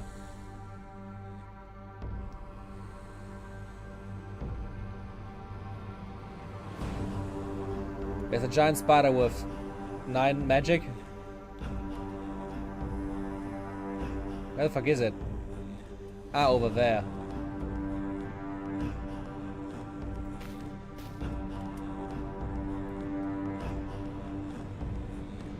Oh shit, both of his creatures counts as its own creature, that's cool.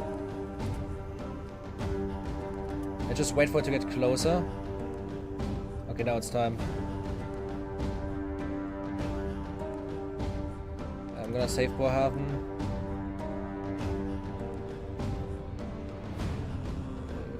I don't have a weapon equipped, do I? Just gonna get the gun.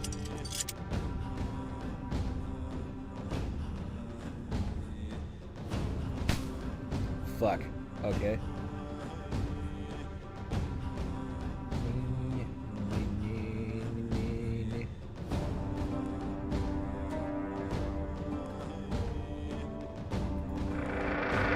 Okay, let's do this, and then... Bam.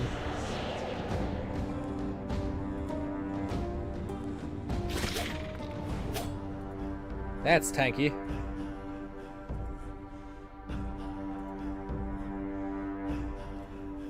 Fuck. I don't have any magic left anymore? Why? I thought I had some magic. Let's equip this.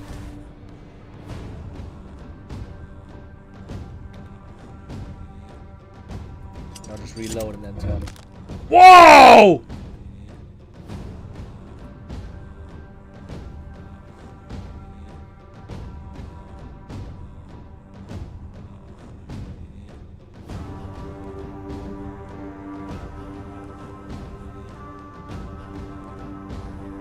I mean, of course I'm gonna play it myself. I never asked you to tell me that much, to be totally fair, Headmancer. You were just the one, like, spamming the chat right now with this information.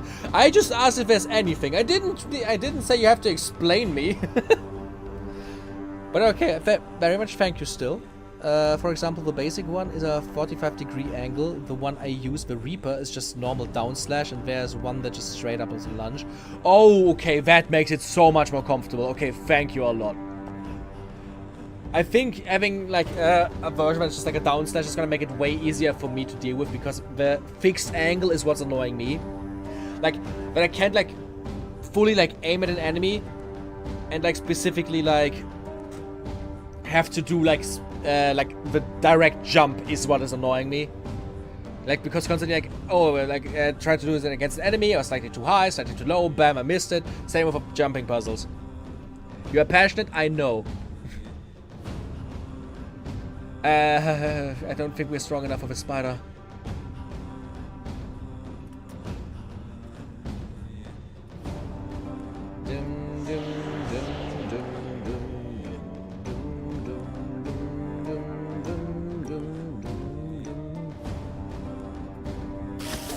We deal like 7 damage per hit and this thing deals like 200. Fuck.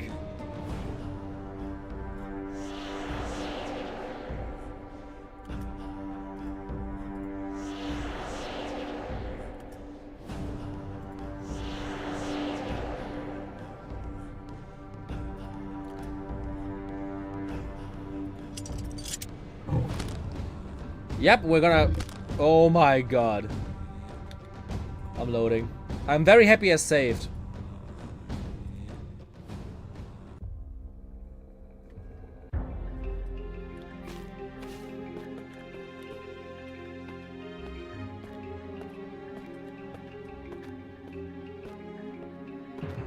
He may not have found any necromancy yet, but it's also not a necromancy game. Oh, there's a skeleton there. Complete skeleton, 1 and aged looking, certainly, but surely suitable for animating with my ritual.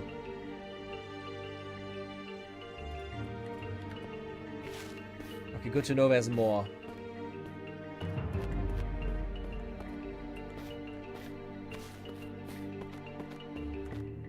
Should we just take it and move back real quick?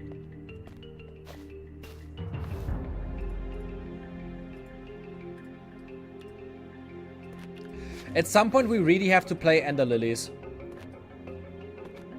Ender Lilies is one of the coolest Metroidvanias I've played in years, and it also is a necromancy game.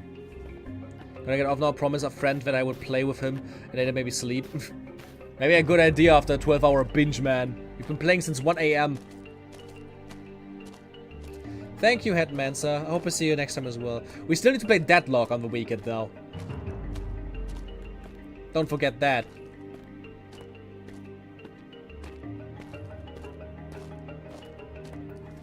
But good to know that I now know where the spider is, because I saw one of the rituals requires spider fangs. So I now know where I can find the giant spider.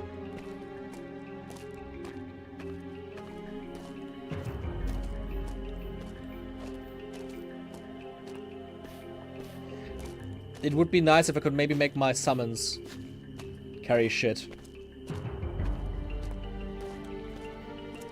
It's very slow.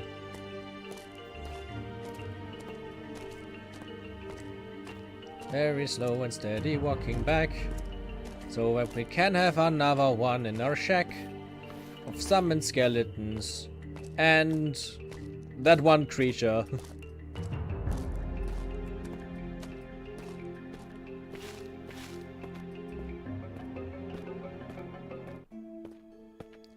Hopefully nobody sees me walking around for a night right now. I'm just gonna run the skeleton for a second. Dominion of Phobos time. Okay, now it's time for skeleton.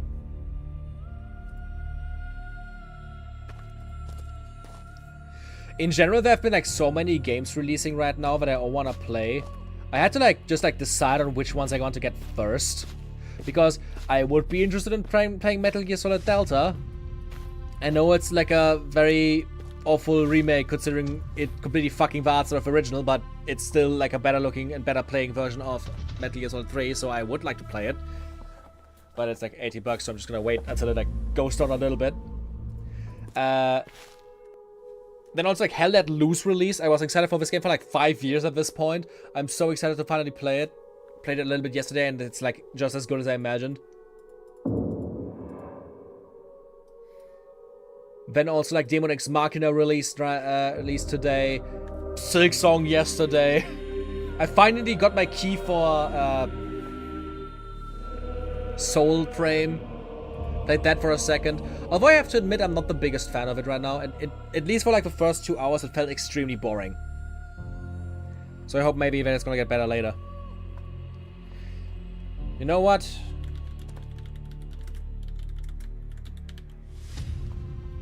Headbands are from Blur. I think all the future people are just gonna be peeps in chat. You're gonna get another spear.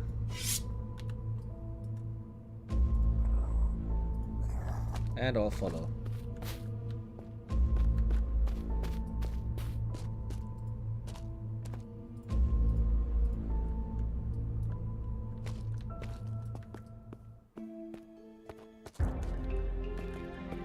Or if you just like spawn after me when I just like run.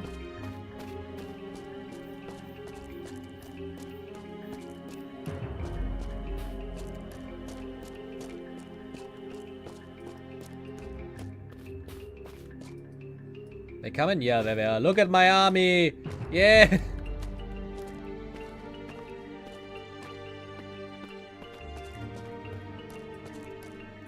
You know what? I think I'm also gonna record a little bit. Okay, that was frozen for a second. I thought the stream crashed. I just want to record for a second so that I can get a little bit of footage of my army like following me and stuff.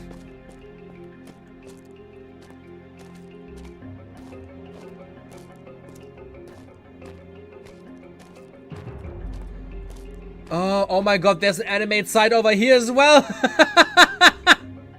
Okay, that's stupid. But, oh, by the way, I can just stop this recording. I have my actual like full screen recording as well. I can just do this. Bam. It should record right now.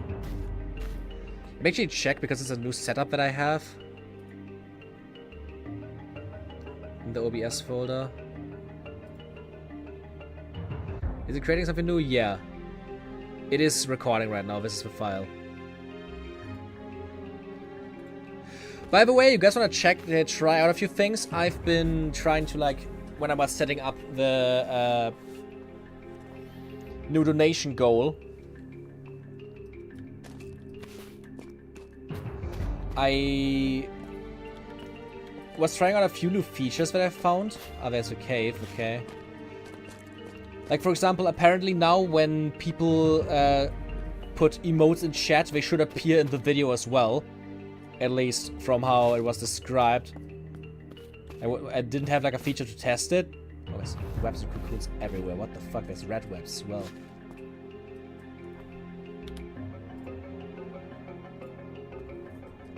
So if anyone just wants to like spam emotes for a second, we can test if they actually appear in stream.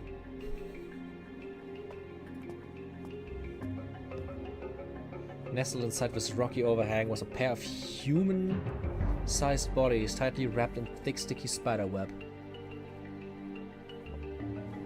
I pulled them away and cut out the web. They were quite dead, but also quite fresh.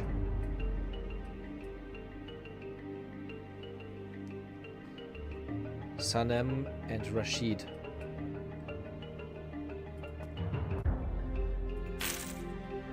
They're fucking money on them.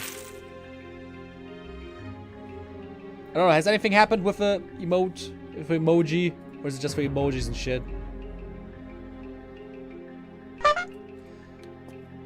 You know what? We can actually try. If we can, like, animate them. Oh my god, they actually appear! Look at that!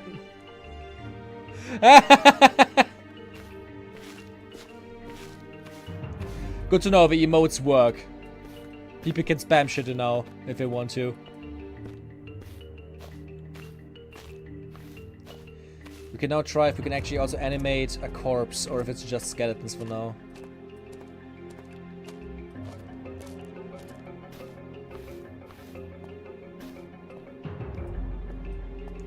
Thank you, Alec, for testing. This actually makes me kind of happy. What I also want to set up now is where the bones are, where like the skulls are currently. I want to set up.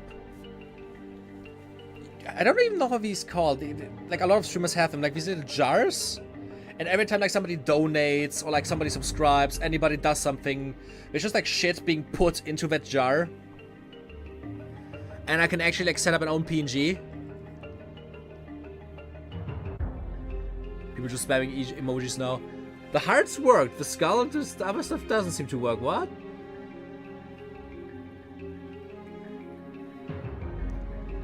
Maybe I just have to like test around and shit. Oh, there's the skulls now. The one skull. Maybe don't spam multiple emojis in one and just like one emoji. And then like multiple messages. I think that's how it's gonna work easier. Like just skull emoji, like enter, skull emoji, enter, like that. Maybe that's gonna work easier.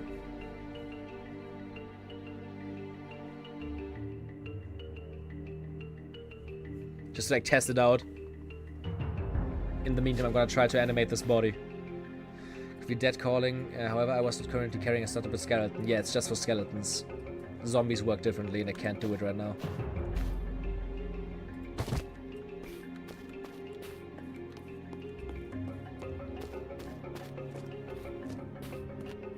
Let's look around back here.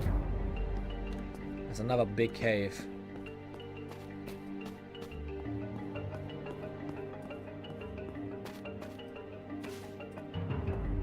There's a cat up here? There it is. It just slowly fades in and just stays at the same point. Okay, that's stupid.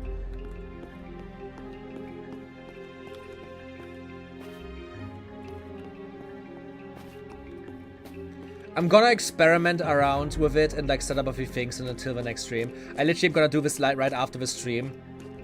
To like have a... Hopefully the emotes work better. See if I can also like add certain things. To also maybe make the stream emotes actually work. That would be also really fun. If like the actual like emotes that members get actually put in there. That would be fun. And like I said, I'm also gonna try and add the jar above me so that like anytime something happens, shit get just like flung into the jar. I think that would be fun. Because it's just so I can add my own PNG. I can add my own shit to that. Been emulating, played Metal Gear Solid 1 yesterday. Oh, that's nice. I still need to set up a PS1 emulator actually. I want to play the Xenogears games. That's dark in here. Actually, I own Metal Gear Solid 1 and 2 through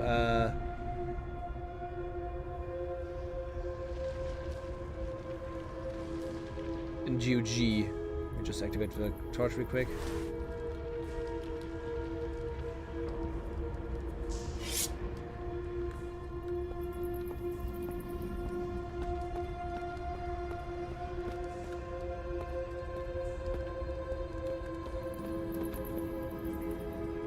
Scroll.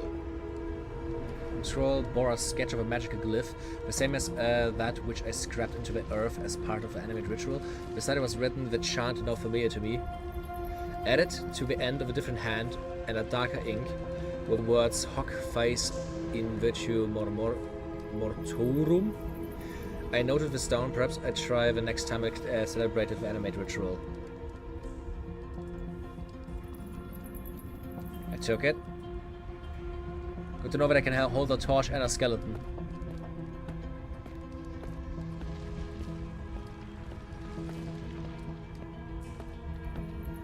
But yeah, I want to add like a bunch of like new things to the stream and just like enhance it and make it more fun for the viewers. And I think that would definitely be fun to just allow people to do funny things like that. Where do I exit this? There.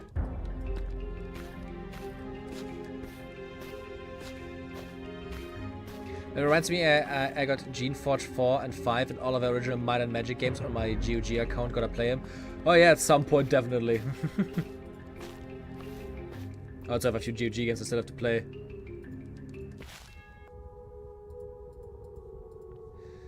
Okay, let's see. I added also the extra words of power I had learned from a scroll. My new minion rose and turned to face me with an impudent, mouthless grin. What is different about him?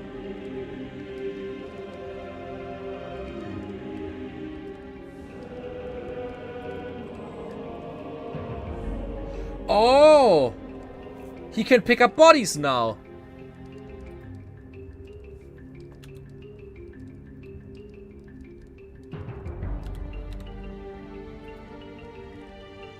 So that's what this did. It made them stronger. Strength 2, agility 1, condition 1.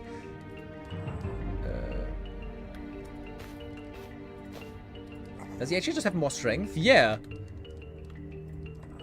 The new skeleton has more strength.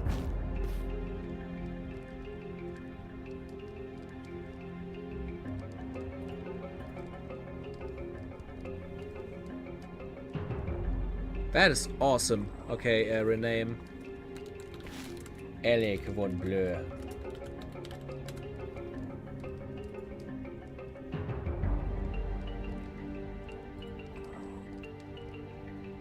All follow me.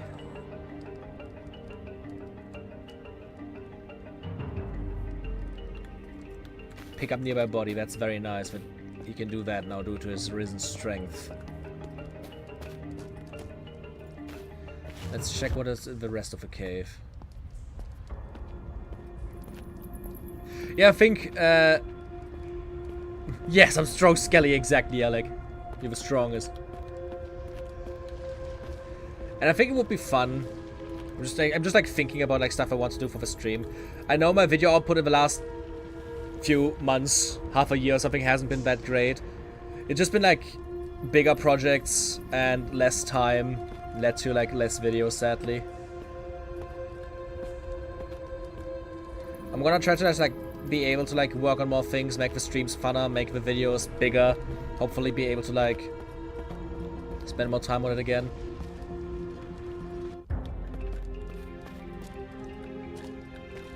So I hope everything's gonna go well with it. Maybe actually thinking about it, maybe after the stream I'm just gonna hop into the Discord. So anybody who wants to like join and like maybe think about like changes to the stream layout together with me is very much welcome. Anybody coming? Never there.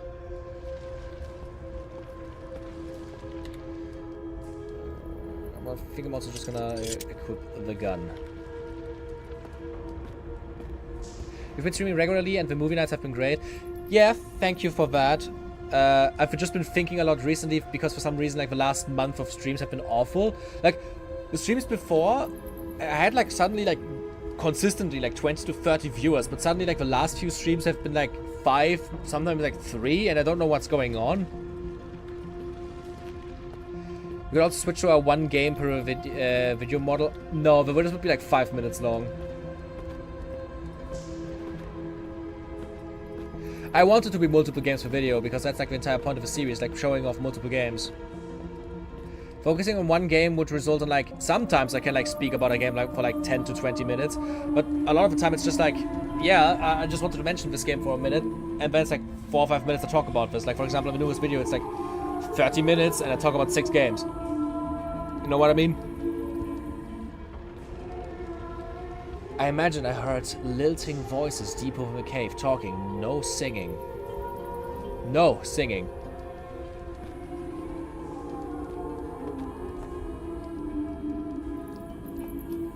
A lot of channels are having that problem lately. YouTube changed the algorithm again. Second Wind has been getting decimated. Oh, really? But it would increase your video output, that is true. I want to try to like also like slightly move away from necromancy videos. I mean, I still want to do them as my main thing, but I would like if my other videos would get more like attention. Like I'm actually like really sad about the Resident Evil video having only like 1,000 views, because I was like putting so much energy and like lifeblood into that, and I want to like make more of these like review style videos that aren't about necromancy. So I'm gonna try to like just like do a bunch of different things, and maybe also like find ways to boost these videos. Holy shit. Like a friend of mine had an interesting idea. I'm gonna try to release a video relatively soon-ish, like a few days after the necromancy video, the next one. To like just see how the algorithm is gonna go with that.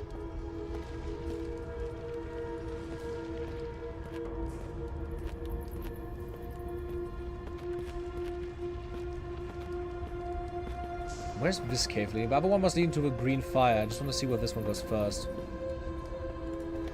I'm gonna like constantly say, I've been playing a lot of like the first Dragon Age recently, and it's so buggy and like crashes constantly that I'm just like saving every 5 minutes.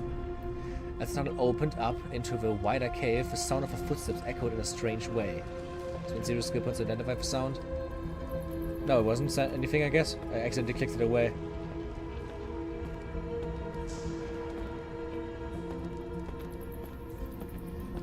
Glowing rock. Obsidian? I prized a fist-sized piece of glassy rock from the wall. It glowed with a magical light. Before I had even turned around, I heard the patter of small bare feet on the rock behind me, rushing out from just inside the tunnel. Lizards! Oh no! Lizards! Lizards!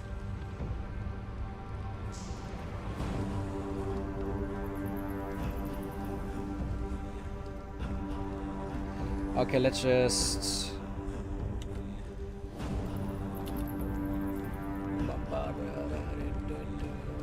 I'm just gonna equip that. To have more magic points. Start moving the skeletons a little bit.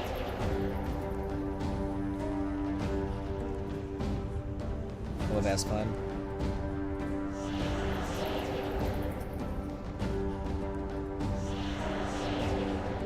I don't know how far the lizards can go normally. 2d6.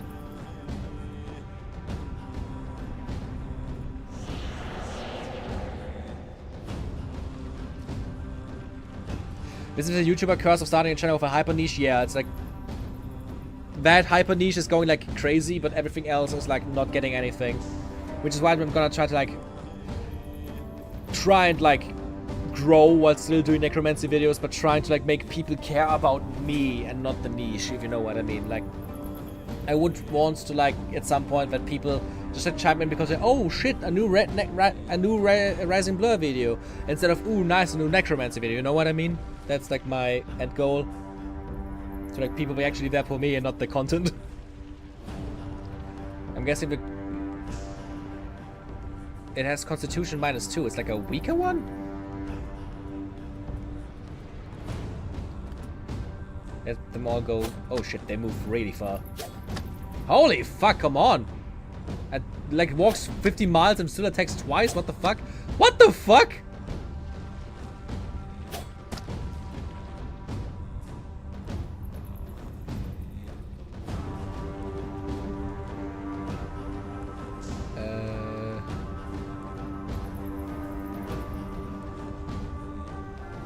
Fuck, request free AP, are you serious?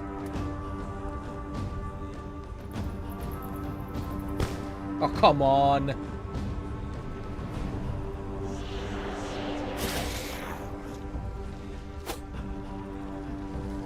Shit.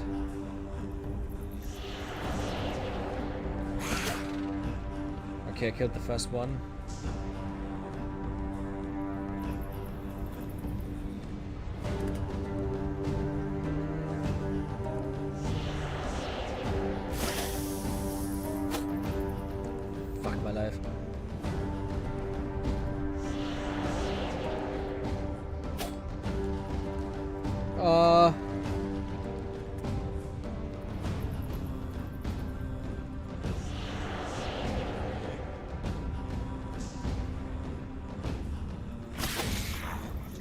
I'm fearing a lot of skeletons are gonna get lost now. Don't have enough mana. Oh my god, how many times can you attack?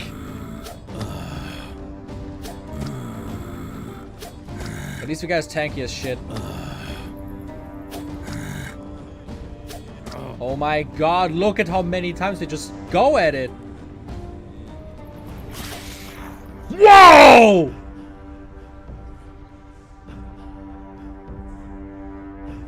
Did he just do 500 damage?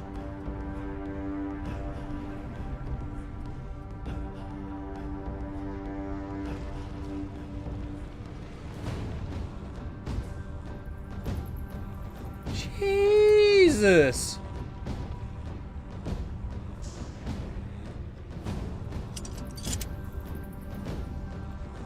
Wait, I need to stop reloading for a second to like make my guys actually move.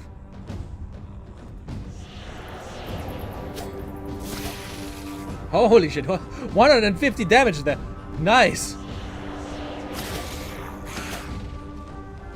Okay, very good, very good.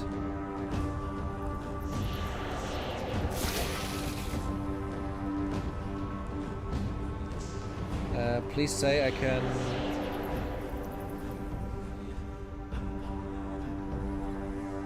Nice. Nobody died. Holy shit.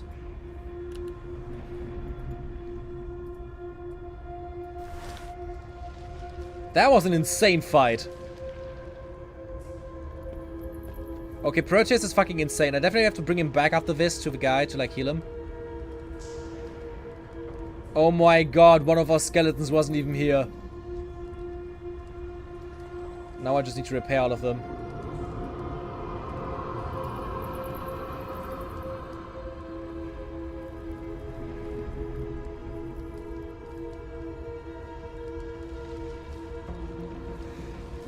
Cause I actually have to say, like, healing like doesn't require any resources as long as I just have like stuff in my inventory. So I think it's kind of weird how they don't get auto-healed automatically after the end of a fight. Do they have loot?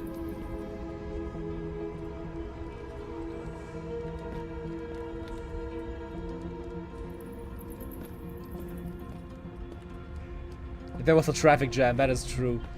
Okay, we have obsidian now, though.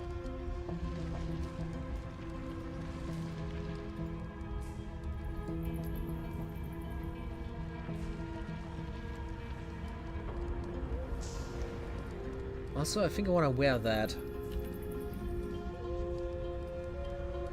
Just to have more mana.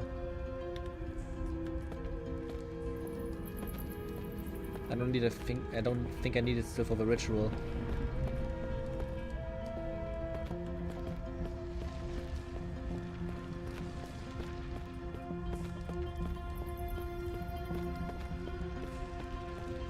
I don't know why we can just like find fucking obsidian in a cave like this. Do I want to go to the nymphs? I have what I came here for. I mean, we can just like check.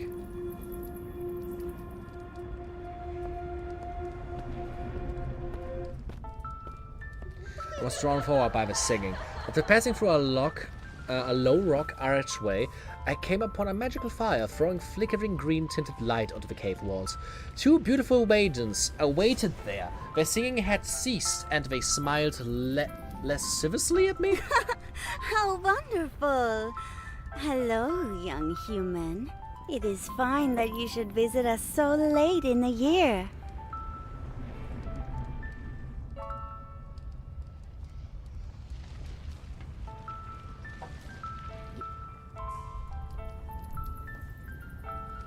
They truly were a bewitching pair. Their hair shimmered in the firelight, their white gowns sparkled at the colors of the rainbow, their bright blue eyes pierced to my soul. In truth, I found myself entranced there and then, the way Vila's gown tumbled off her shoulders, displaying flawless skin, the way Mina's shapely legs moved beneath her short gown as she paced around the fire towards me. Her angelic feet caressed the floor as she glided effortlessly. Interesting way to describe it. I imagined what a fire and hearts. I think if they like actually have like a bigger audience at some point and like people just spam that shit, nobody can even fucking see anything anymore. I imagined what it could mean to spend a night with these beauties. I could imagine little else for some moments. Oh, Jesus Christ. Stop being horny! Stop being horny! I admit that Annie was far from my mind right then.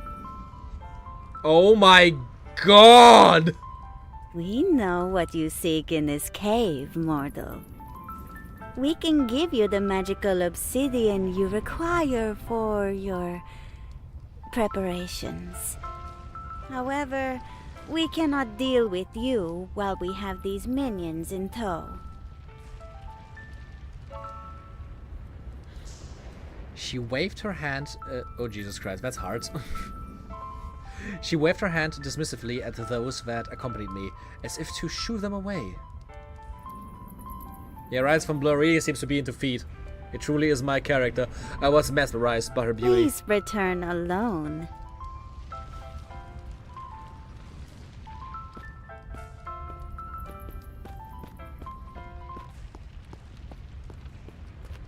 Lads, you heard the ladies.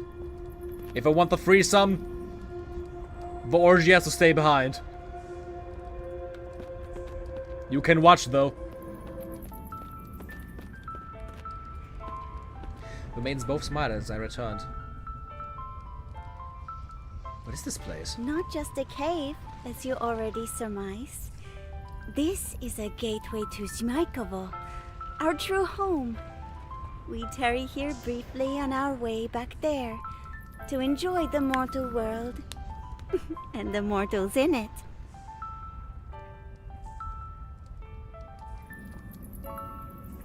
Thus, the source of the magical obsidian you require, so that you may pass unseen in the shadows. Ah, I think I need. I saw what you wrote there, Lantern, but I think I need to talk to them because the issue is light is not allowed to reach the obsidian. I think.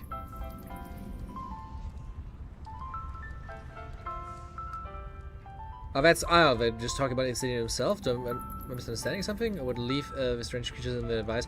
I mean, I have saved beforehand just to be sure because this is 100% a trap. Where are two young ladies? Who indeed, young mortal?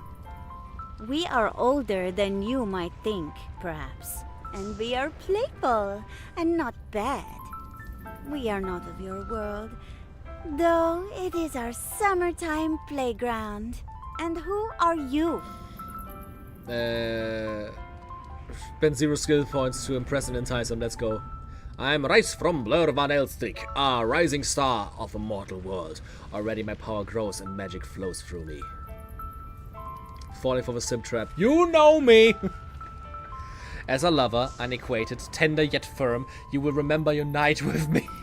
What the hell? I mean, I think they're just implying that we're already like entranced by them. Briefly we were taken aback.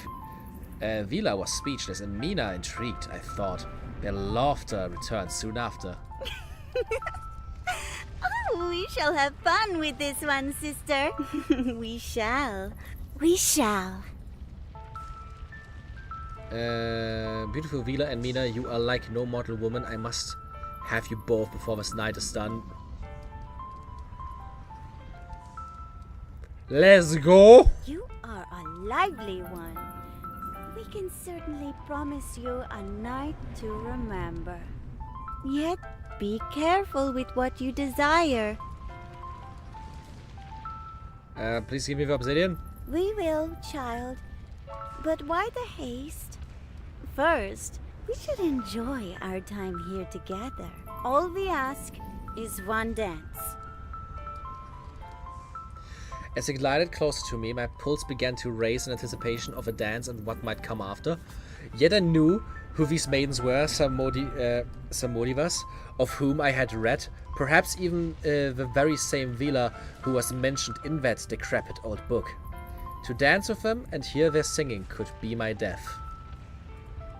I quickly plucked some moss from the cave wall, with which to plug my ears in defense. Let's talk some more before we dance. Okay. We will. All we ask is one dance. Yes, let us dance. I quickly stuffed my ears with moss. First Vila and then Mina began to sing. Mina raised her arms in invitation and I moved in close as the dance began. I lost track of time in the heat of that cave. We three twirled about, prancing and leaping in unison. All the while I saw that they sang, yet heard only a muffled resemblance of it. Keep your eyes secured. But I was resolute to keep the moss in place. Although the night we danced, a sensuous dance was twirling limbs and heaving breasts. Okay. With their magical singing obscured, I remained in control of my mind, and though exhausted, I held out until dawn's first rays pierced the mouth of this cave. At last the dance subsided, and we three stood still, watching each other. I pulled the cave moss from my ears. Sister, it is strange that this mortal has held strong all night. Mina nodded in agreement. Might I have one kiss to finish the night? Just one kiss, then, for we must be away before the full day's light. Mina moved to me and we kissed tenderly, a hint of what could be and yet has not been. She moved away and Vila stepped forward. This kiss was more passionate. My fingers entwined in flowing her hair as our tongues danced their own dance. But she too stepped back. Farewell, mortal. Here is your promised gift. Vila handed me a small glass-like rock, glowing faintly with some magical light. The two maidens vanished then. I got a second piece of obsidian! Well, I'm not gonna complain about that! I genuinely just expected us to die here. That is funny.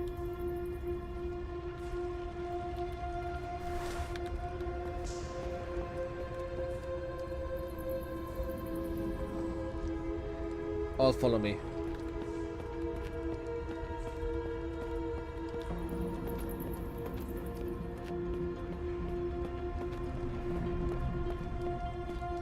Am I going the right way, or am I just gonna go back to the big cave?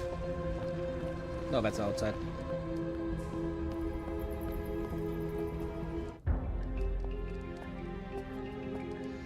I mean, I'm pretty sure that if I didn't have plugged my ears with the moss, I would have died.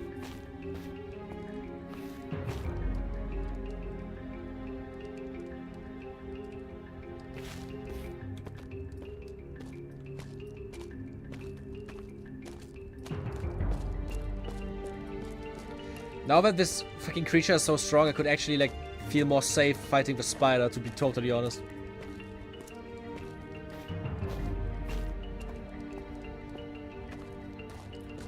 I have no idea why you could get 2 obsidian out of that. Maybe it's just to, like, either, like, have a fight against, like, a fuck ton of enemies, and if you, like, not manage to fight that because it's too, like, I don't know, you went in there alone with all your skeletons or something, or you're not strong enough. You have them to, like, outwit them. But I was able to, like, fight them off because my army is big enough, and at the same time, I'm also, like, witful enough to, like, outwit the... Like, smart enough to outwit the phase. I think that's what happened. I was just, like, too good for both routes. We just put in, like, 2 ways to ensure that, like, cunning builds and also, like, strength builds are able to, like, do it.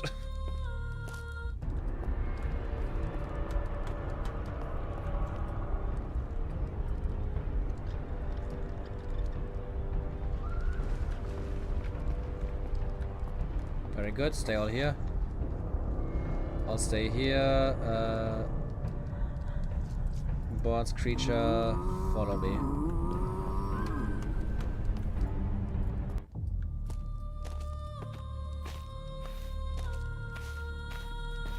I definitely had the stamina, but not the stamina that I wanted to use on them.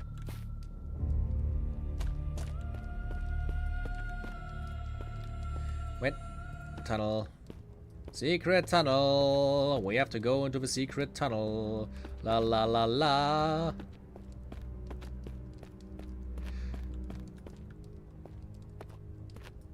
Do you not know the reference I make? No, I have no idea what reference you're speaking of.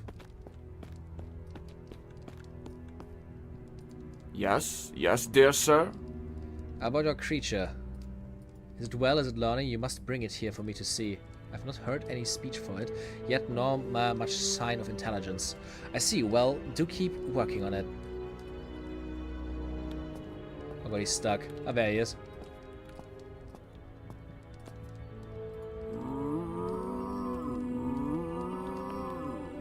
Yes, yes, dear sir. You brought it back to my study. What can you tell me about its progress? I'm afraid it's a little bit injured. Perhaps you can help. Checked creature with an almost parent-like gentleness, all the while gently tutting and occasionally glancing at me in annoyance with his unmonocled eye. Oh dear, you really must be more careful. I'll see what I can do. With some skilled needlework and carefully crafting of replacement parts, he returned the creature to a good-as-new state. Whatever that might mean, given that it was always a ramshackle collection of parts. The creature endured it all in stoic silence. Ancient commercial of hot dogs. Gee, Bill, why does your mom let you have 2 wieners? What the fuck? Okay. It would be interesting if this thing is actually gonna, like, develop intelligence.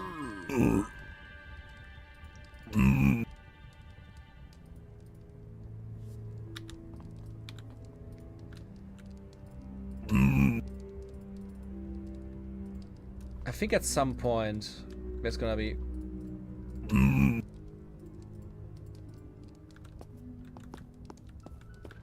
At some point it's probably gonna start talking. It's probably gonna be similar to how it was in Frankenstein.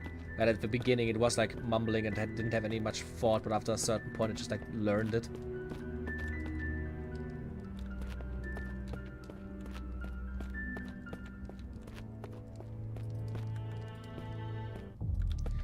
Okay, we have our obsidian that we needed. Now we just need to find a cat that we can skin. Still, I'm not happy about that one. Yes, I don't mind murdering somebody at night and then like taking their... and then like cutting their brains out. I mind skinning a cat though.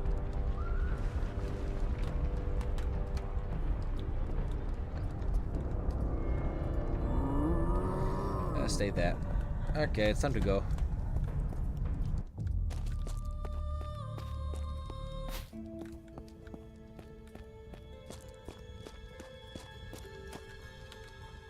Am I holding a weapon still? No.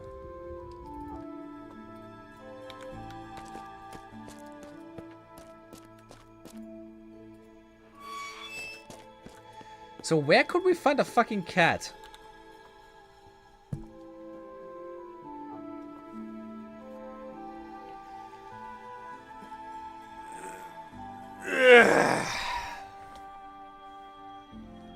It would be incredibly funny to have them entertained all night as an option if you had incredibly high stamina. Oh, that would be so funny.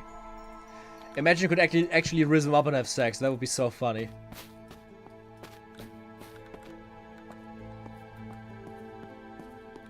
Last thing we need is a cat, and then we need to find formal clothes to enter the ball, and at the ball we can turn ourselves invisible. Okay.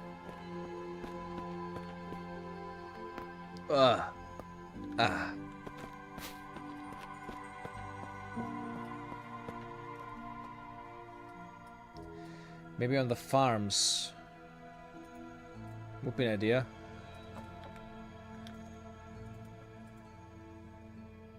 Make it there again. I'm just gonna save real quick. Game. Okay.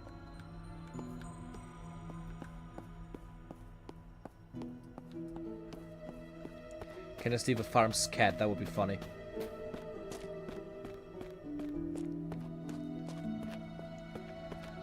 It specifically said cat pelt of a night creature, so it needs to be a cat.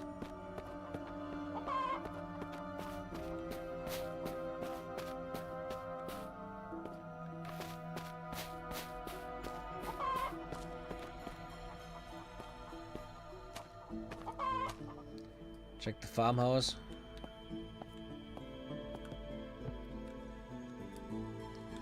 Let's talk to Isaac, maybe. Does he know something? Nope.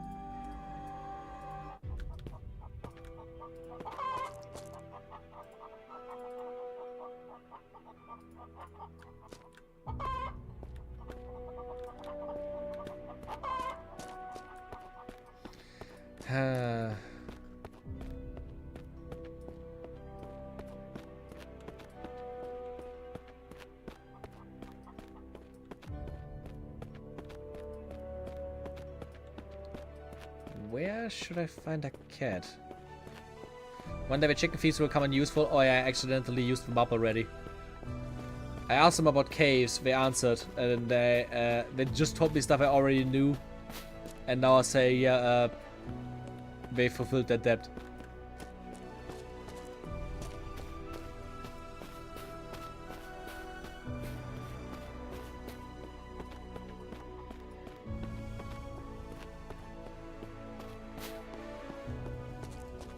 There's just some goats.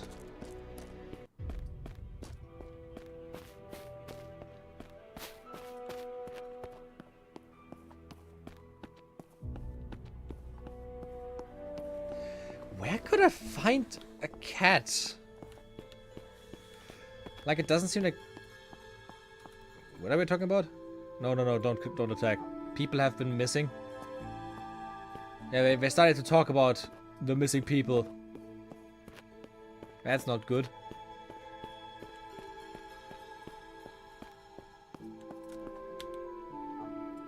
Let's actually look at the market for a second. I didn't reload, nope. I thought it was funny as fuck.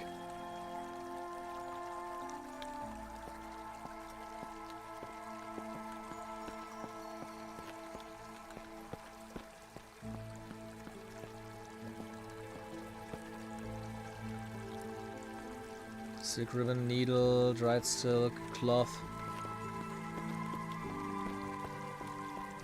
Yeah, no, I was walking around at night, but I'm never finding anything.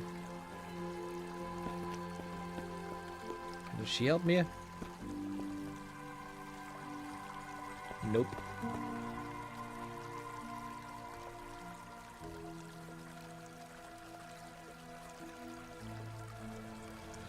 I mean, I've been walking around at night to like search for a night creature for forever now, and I can't seem to find anything.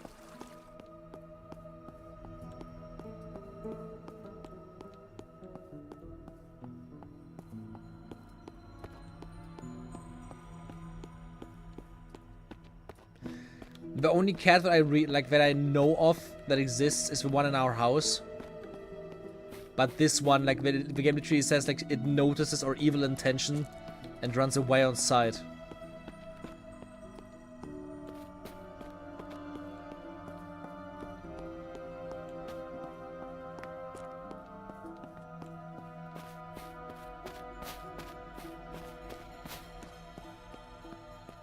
I'm just at our house again.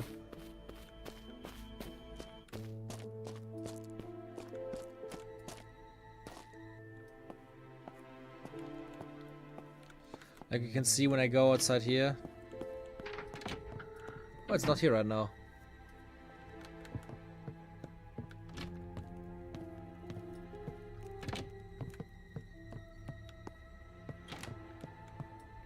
There it is.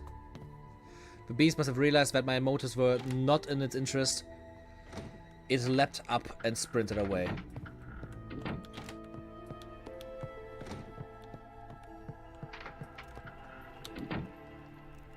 What I could try...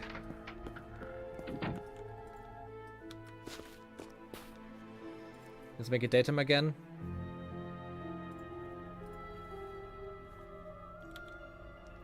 Let's see if we can buy like fish or milk at the market.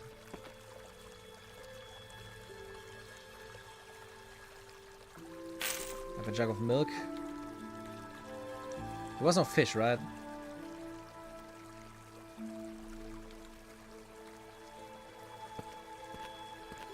We're not gonna have fish and veggies, yeah. Baked foods, fruit and veggies.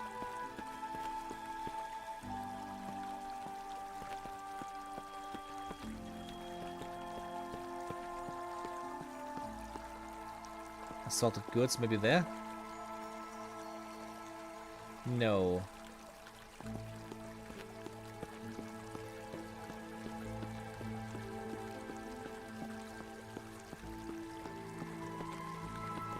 Pottery. Zendros Moser? Alright, mate. Spare us a coin, will ya? I am so grateful. Thank you, sir. Lol. Anything useful here? Scraper, compass.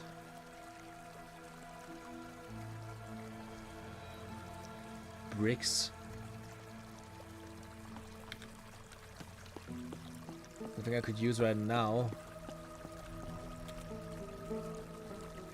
Let's go back to our house and see if I can like trap the cat with milk.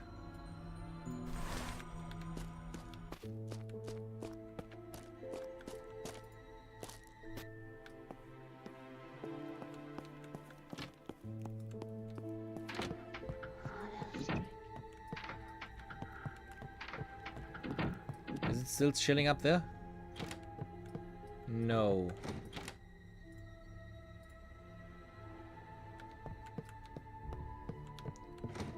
Let's see, where are you?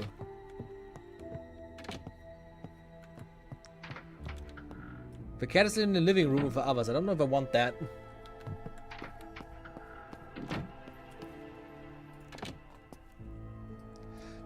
No, it still instantly realizes what I'm trying to do and runs away. Even while holding goat's milk in my hand.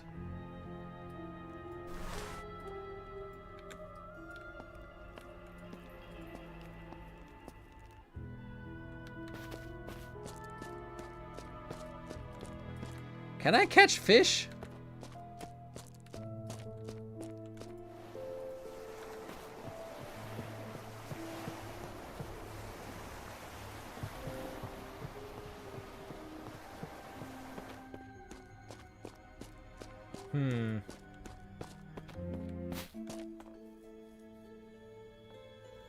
Blurby, I've seen Alex's previous mentions. No?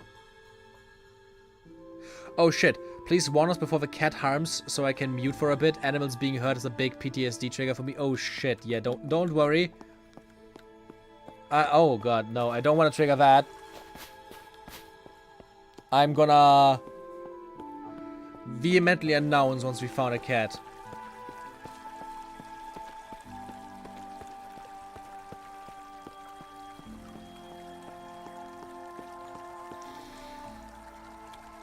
I genuinely have no clue how to get a cat, though.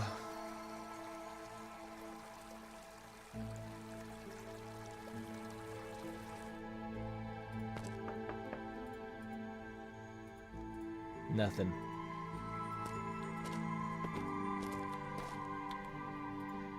For something at the academy?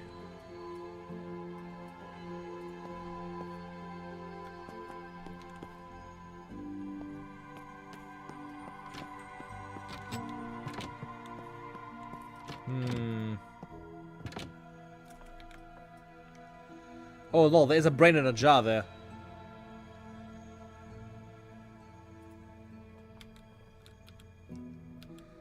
Huh, look at that. I wouldn't even have to kill somebody. Yet I did. And now I have a second brain in a jar. Stuffed cat! The stuffed cat was a bit moldy, but generally in good condition. The skin came off away easily and should suffice for a walk in shadows incantations. Oh my god. I don't have to kill a cat! Ah, I was able to take the skin off a stuffed animal. That is so relieving.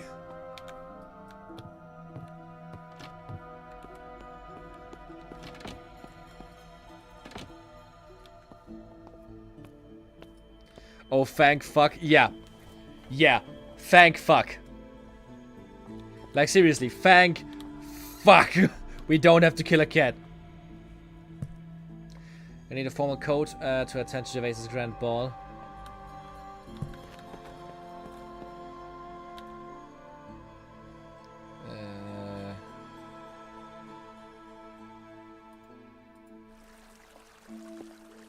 Let's check the general store if I can buy anything there. Like, crisis averted, like, literally.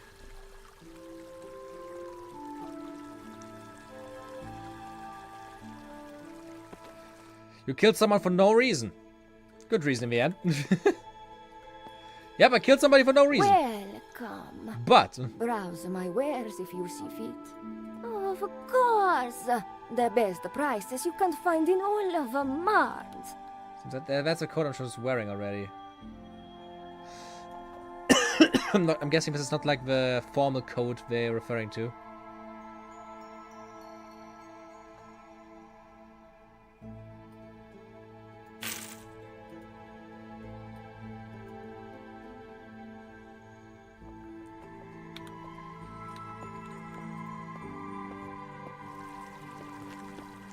Not being addicted to animals is a stretch, considering the murder, yeah.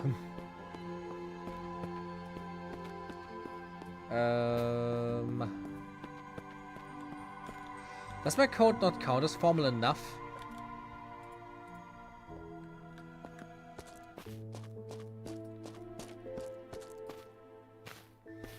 Let's see if any clothes I can still maybe loot.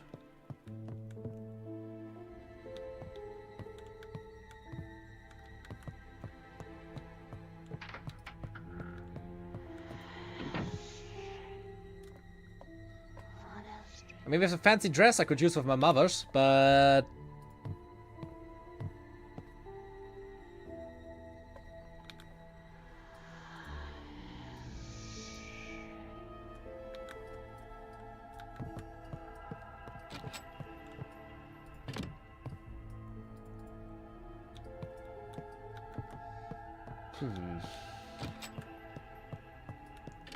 Let's see, I saw that I couldn't double click this. Lord Gervais and Lady Mirabel van Elstrick request the pleasure of a company of Rise and Blow van Elstrick. We understand that Juliana is indisposed. Best wishes, Gervais van Elstrick.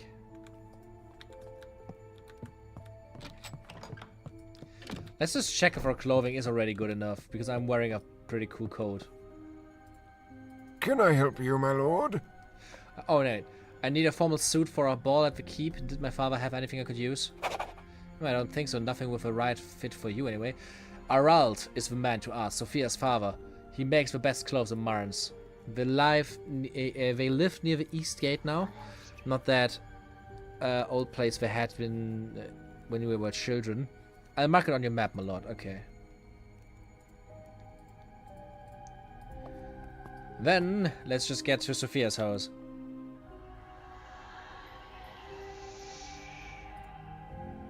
Not the blacksmith, Sophia Daral, please.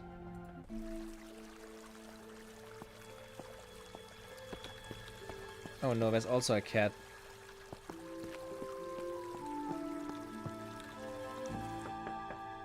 I entered Sophia's door and waited. Soon I heard footsteps approaching and the door opened. Hello again? Ah, so good to see you, lad. Come. Join me for some tea.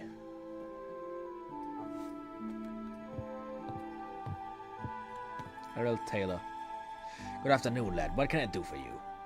I've been invited to a ball in the Baron's Keep, but I don't have suitable clothes. Could you help me out with a formal suit? By the way, this is a really big and nice looking house. Just want to say that. Really cool. I can make you something, lad. Can you see it tomorrow? He whipped out a length of cloth and a pencil and deftly gathered the details he needed. Thank you.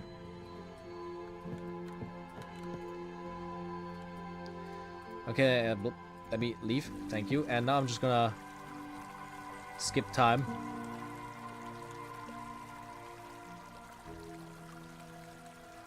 It would be amazing if the game lets you cross-dress. Yeah, it would be. Although I wouldn't think anyone would allow me to like go in like a fucking dress there. Did you get time to make those clothes for the ball? Here, lad. Your formal coat for the ball. I hope you like it. Thank you. How much do I owe you? Oh, there's no need. It's my pleasure. Sophie seems a bit aimless. You noticed then? Your career has moved you forward, Rassembler. You have grown so much, but she is still a little girl. She always was. He sighed and rubbed his face before continuing. It's probably my fault. I have dotted on her ever since my wife passed. I never pushed Sophia to make much herself. What happened to your wife, if you didn't mind me asking? I thought everyone knew. I suppose you were only a child. Sophia never told you, though. It was a ghoul. She was killed by a ghoul. My only solace is that it was quick, or so they say. I confess I have never recovered. Oh, this is so sad. Hey, Hellraiser's here. Let's go. Okay, we have the code now.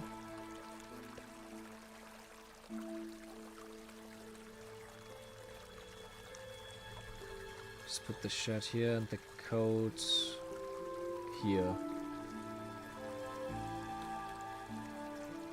Let's wear the formal coat.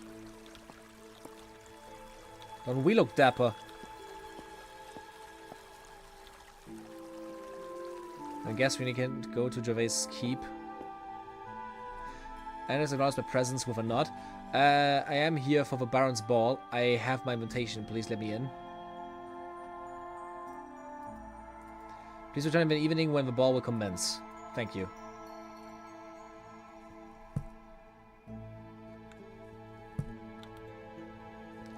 Wrong button. Let me just check something with a book.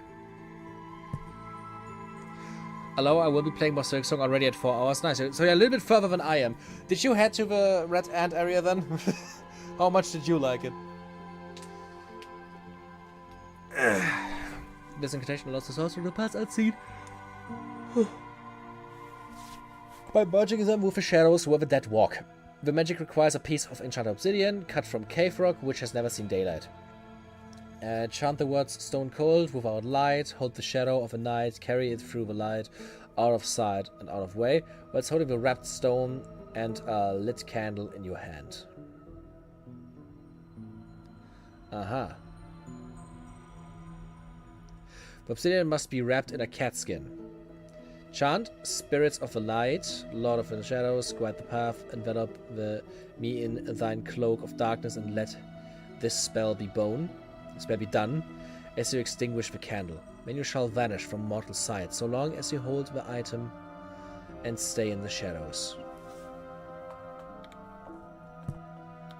Do I have to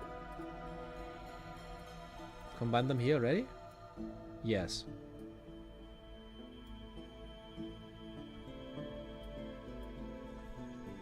So cat skin wrapped around obsidian.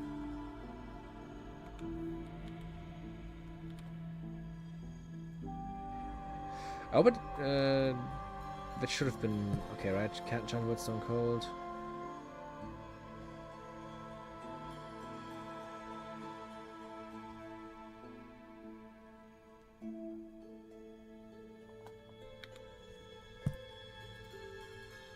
It still isn't evening. Let me just very quickly process the time.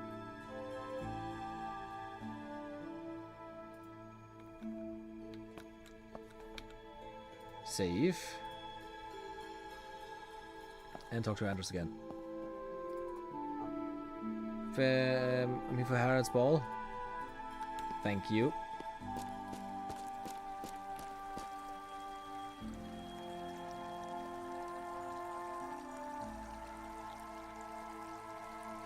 Yep, it was ass, but that is cause no bench that is not trying to kill you. Also, I was right, the slots are from more charms. Also, yes, you get it in deep rocks, in the deep dogs at the smith for 120 beads and a metal. Ah. I mean, I have found metal myself already. You don't have to only have to buy it at the merchant. But good to know I can actually upgrade my slots then. And stuff like that. Gervais Storman opened the door and motioned me to follow him down to the ballroom. I'm now able to go into the closed off door, right? Yep.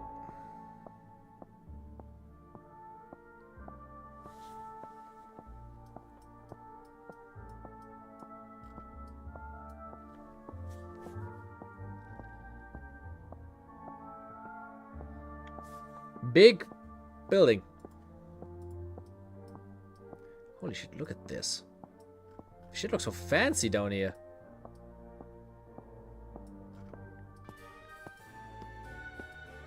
Wow. Whoa.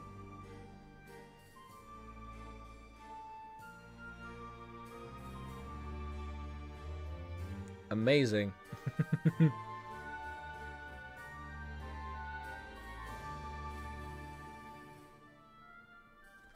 You can find one of the extra slot item in the ant zone all the way to the right. Okay, I mean, I wanted to go there anyways. It's just like the fucking puzzle is annoying the shit out of me.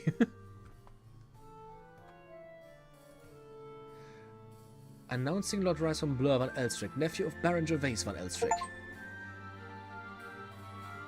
As I stepped into the ballroom, conversations hushed and eyes turned to stare at me. The polished stone floor gleamed in the light of many candles which hung from chandeliers overhead and atop elaborate candelabras. Is that how you call them, candelabras? The great staircase below me loomed over the procession like a spectre, a reminder of my task. Behind me was the passageway that I knew led towards my uncle's office. As for the guests, Some showed concern in their eyes for me. Others, including my own uncle and an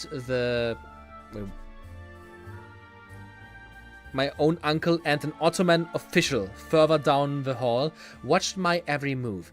Other guests looked on with their dead eyes of those used to such events. I could tell each guest would vie for my attention, to tell me how unfortunate it was that my father has passed.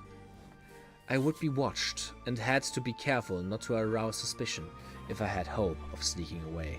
Look dear, another has joined in our celebration. Jesus Christ, concern, suspicion, stress. There's meters for that. Okay. Oh yes, I see. I do hope this one will congratulate us. Unlike all these others.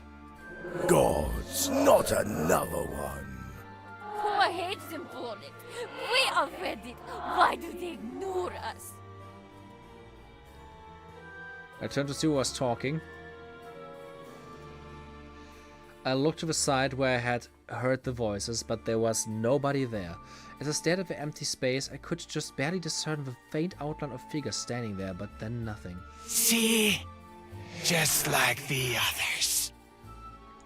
As the bride and groom spoke more, the voices became shouts and screams. They sounded close, almost inside my own head. I wanted to turn and shout back, but I knew that there was nothing there, no matter how real the voices sounded. This is our wedding. How dare you pretend we are not here? This wedding will turn red if we're not given our due. Oh, do shut up. With the first voice command, the shout silenced. Without their cacophony, I felt only lonely and distant. So much better. Your first time? It's all right, child. You're in good hands now. My hands. Hands that built this house. Before.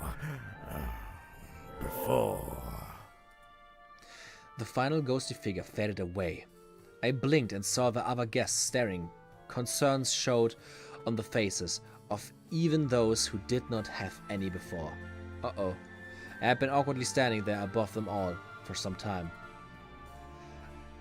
A bead of sweat stung my eye, and I felt something unsettled deep inside me.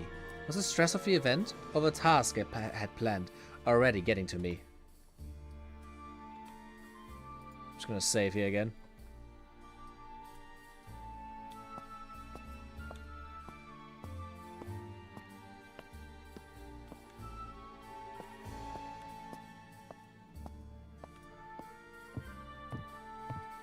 There are the ghosts. They're fucking everywhere. Lady Agnes Carnell. What is over there? Fucking fire? Imagine if I could like do fucking arson displays. Ah, Ali Mustafa is here. Just as I had seen them before, throughout Zala, the Ottoman vizier and Jinn looked outrageously dressed. The vizier and his violet and gold, the Jinn in his jewelry, floating 6 inches above the ground. The enemy. How dare you set foot in my home? The spirits hang like flies. Begone! Leave Pasha alone. Ah, I am met by the child of Zelig, the great hero, am I not?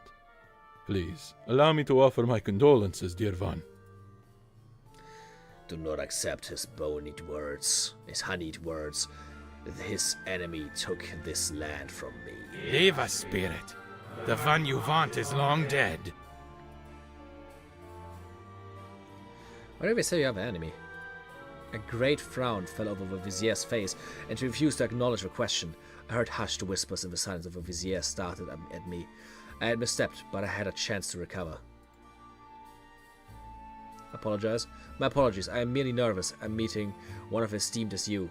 This seemed to sate the worries of a man before me, and those listening in. We do not know one another, no? Then, I am Ali Mustafa, one of the wazirs in service to our great Sultan Mahmud. You may address me as Pasha.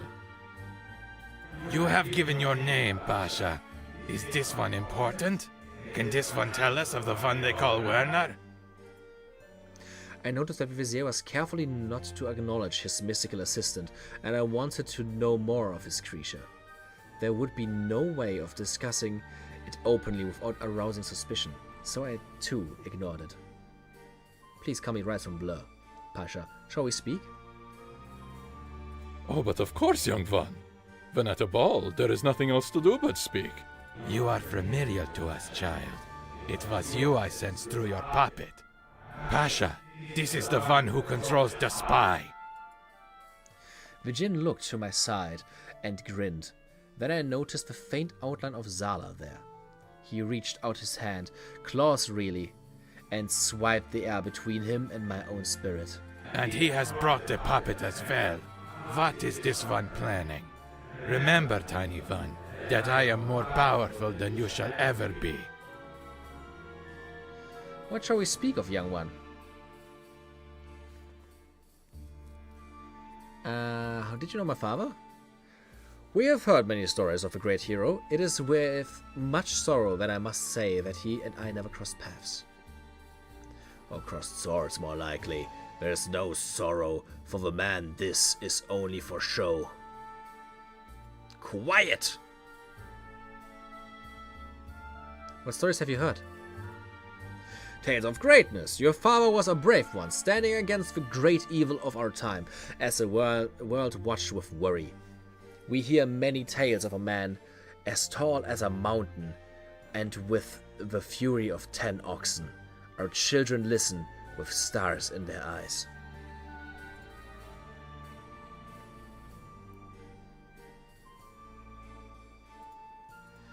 How fares your homeland? Have you traveled to Konstantinivtie? Konstantinie. It is like a ruby among the grass plain. We are blessed by the waters and the Bogatsky to make our land prosperous. You must visit someday. He evades! What is he hiding from us? Sounds wonderful. The Vizier just smiled and bowed. What do you think of my uncle? This is an unkind question, young one. I have great admiration for your Lord Van Elstrick. Of course. He has opened his home to me. We share meals together. What would you say? This one seeks to trap Pasha in a web, but Pasha's skills is too great to be caught. It seemed that the Vizier would not reveal his thoughts so easily. Perhaps if I had known his language, I might have gotten him to say more. Sadly, Turkish was not part of a training for an academic.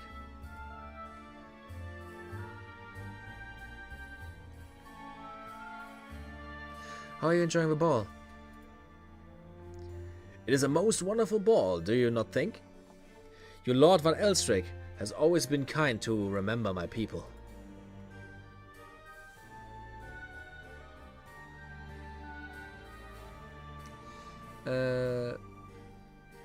You mentioned Werner, the captain of the guard? This one speaks of my words, not Pasha's. He can hear me. I assure you that I did not. I've met the man, but I have no interest. Are you hearing voices? I am here. I know you hear me. Come to me and I shall make you forget about all of this. The Vizier's question caused a nearby guest to gasp and stare. Hearing voices was a sign of either madness or dark magics. I wanted neither of these to be associated with me. I could not accomplish my goals easily if people watched my every step with concern. Spend 0 skill points to blame another guest. My apologies, I had overheard something spoken by another as I entered the ball. Someone mentioned that you had been speaking about the captain, so I was merely curious. Is that so? Young one, you must not believe the words that people pass about at such an event. Too many seek to create trouble. It amuses them. If I had such interest in this man you call Werner, I would not speak where others could hear. He narrowed his eyes at me as if sending a message. I got the impression that he would like to speak more about Willard, but that he would not do so if everyone could hear. Regardless, this exchange satisfied the nearby guests, who moved back to their conversation.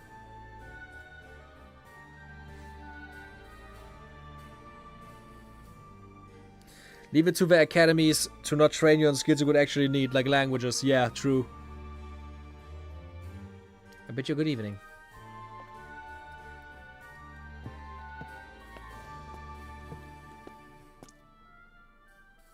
Lady Agnes Carnell. On her own, at the end of a ballroom, stood a striking woman in a blue gown. In a blue gown with a decorative high collar fastened in place with a brooch.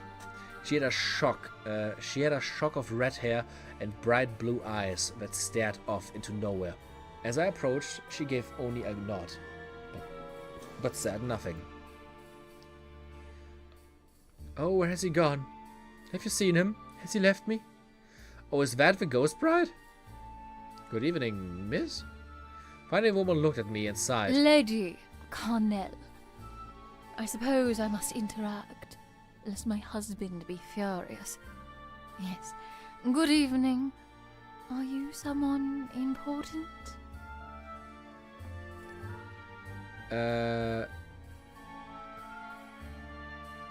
Only if you consider the Baron's nephew important, I do not. A slight laugh escaped her throat. Oh, you must be that one. The one whose father died. You're much older than I expected. With all the fuss my husband made, I thought you must be a child. Husband? It is my wedding day. Where's my husband? He was right here and now. Did he leave me?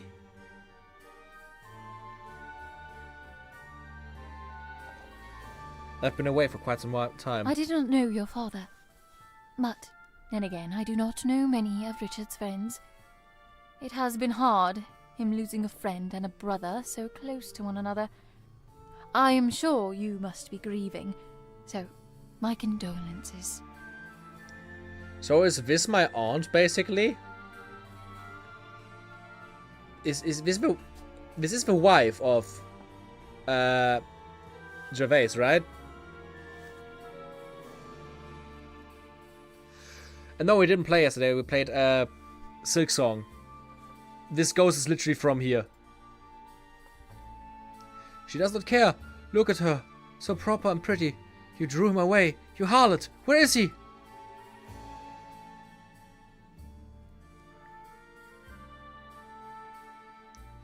You do not have to pretend for me. Lady Carnell stood, looking off to nowhere, clearly having forgotten me. I coughed politely and she turned to fix me with her piercing blue eyes once again. Oh, you are still here. I suppose you must wish to converse over some topic. That is what one must do at a ball. Well?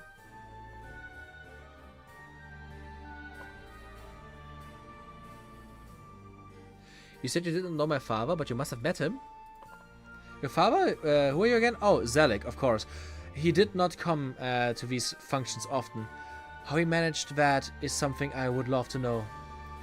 We saw him at services, of course, though he did not come to me. Cathedral very much lately.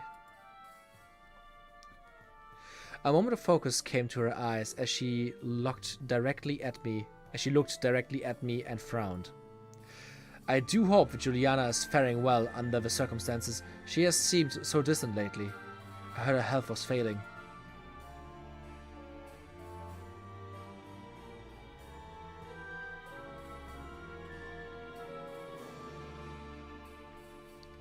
She is not doing well, but I think that she will recover. That is sad news. I suppose not everyone can bounce back from their grief like Richard. Or your uncle, clearly. You're not standing with your husband? Are there any problems? If you had ever spoken to Richard... Okay, so she's not like the wife of Gervais, okay. If you have ever spoken to Richard at one of these events, you would not want to stand near him either. No, we have no problems like that which you insinuate. I am occupied with thoughts on a more engaging problem I need to address, but I must be here. These words did not dissuade my observation. The Cardinals were not on the best of terms. I wondered if I could use that to my advantage. But I had to be cautious. Perhaps if I had just the right approach, I could get her on my good side. What is this engaging problem you mentioned? What? Oh, you would not be interested in the problem. You hereditary lords and nobles simply do not have a head for this kind of thing.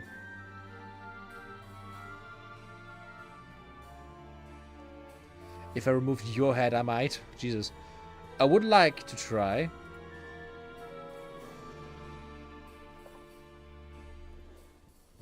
I somehow doubt you have any grasp of binomial coefficients. She was right. I knew from my advanced study that they had something to do with mathematics, but such things were not on my mind at the moment.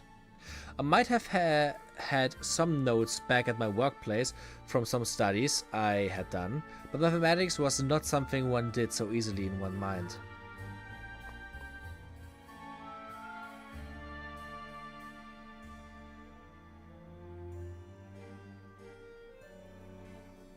You do something with mathematics?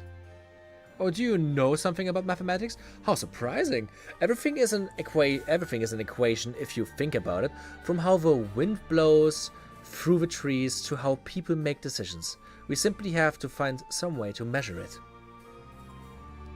She looked at me with a fire in her eyes, as if I had lit a fuse and she was finally seeing me for the first time. She glanced around at the other guests at the ball and lowered her voice, as though she was revealing the secret plans to build a revolutionary army. I received a correspondence from Abraham de Moivre, who I met a few years ago, just after he published his manual on probability. We have written back and forth on some problems he ran into over the years, and recently he has done a study on binomial coefficients that I think is really groundbreaking.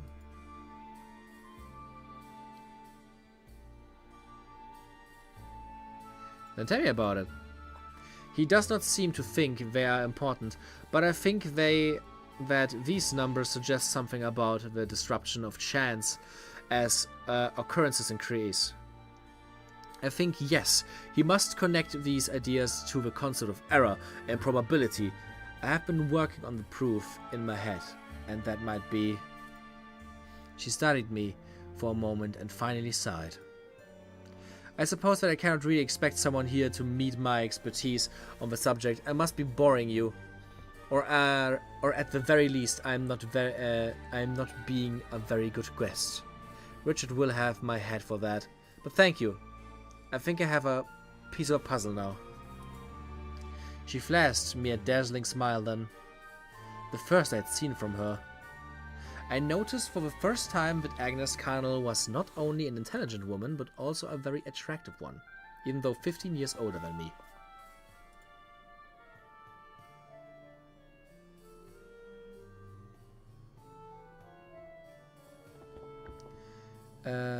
You seem distracted. What is on your mind? No, that's enough of that.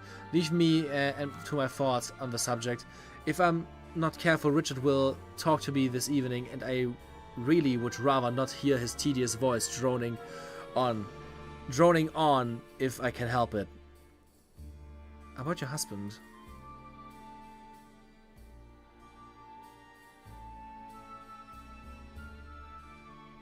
I tried to incite a fight between the couple.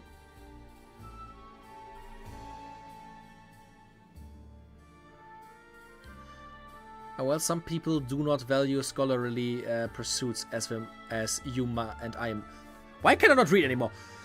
Well, some people do not value scholarly. They're using these like hard fucking English words that I cannot even pronounce correctly, and it's annoying me. As you and I might. Yes, you are quite right there. Why, he had the audacity to march into my study this morning and drape a dress across my desk.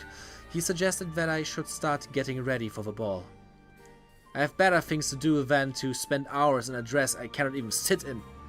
And I couldn't even use the one he had picked because he dropped it right on a fresh letter and it became smeared with ink.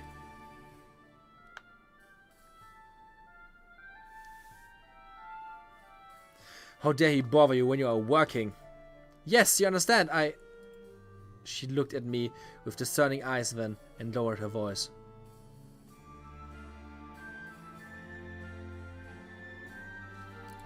I can tell you are guiding this conversation for some purpose. I did not get to the Lady Colonel just by being pretty, though that did help. What is your aim?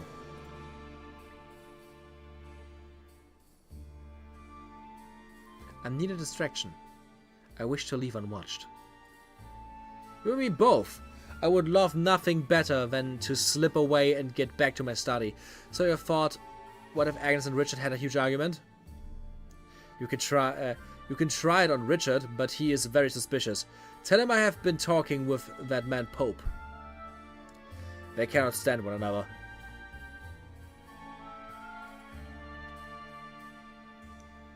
I guess I'm gonna talk to Richard then.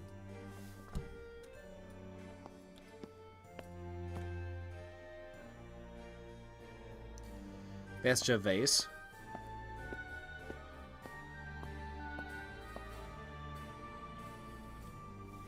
For all the ostentatiousness of a ball and his fellow guests, my uncle looked understated and serious. He stood surveying all with a bit of a scowl, though when he noticed someone watching, the corners of his mouth turned upwards. Despite his watchful nature, he did not seem to notice my approach. Who invited this man? Do you know him, dear? He is the lord of a castle. It is by his permission we have our wedding here. Oh, he does brood so over his subjects, doesn't he? He hides something. Dear uncle! The man turned slowly, but with a confidence that spoke of many years. My nephew! How good to see you! He looked me up and down. Why, I dare say you have done well for yourself. Is that one of Arel's? I'm surprised you managed to have something made on such short notice. Oh, but I suppose you are my nephew, which may help matters.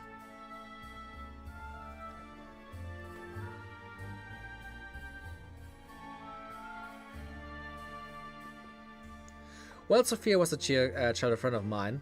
How could he say no? Gervais let a good healthy laugh, but did not smile as he did so. Laughing but not smiling, that sounds brutal. It is good that you are here. Now I assume that you approached me with more than idle talk in mind. Oh, he's quite the boy, is he not?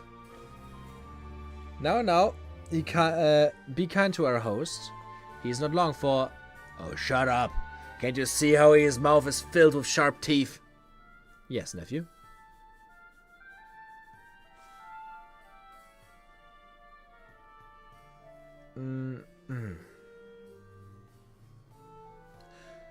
What the fuck? My opportunity presented, I produce a weapon? I can just stab him? You have put on a rather splendid party. Oh yes, the ball. It is a wondrous occasion, and I do love putting these on. There's no better occasion than being surrounded by one's friends and the important people we adore you. Our wedding is no mere party. How dare you reduce such an event to nothing?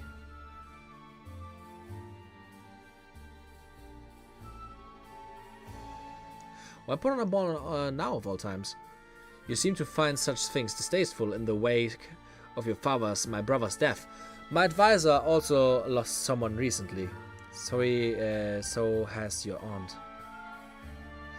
If I gave up my duties as the leader for every misfortune that happens around me, then I dare say the city might fall to ruin.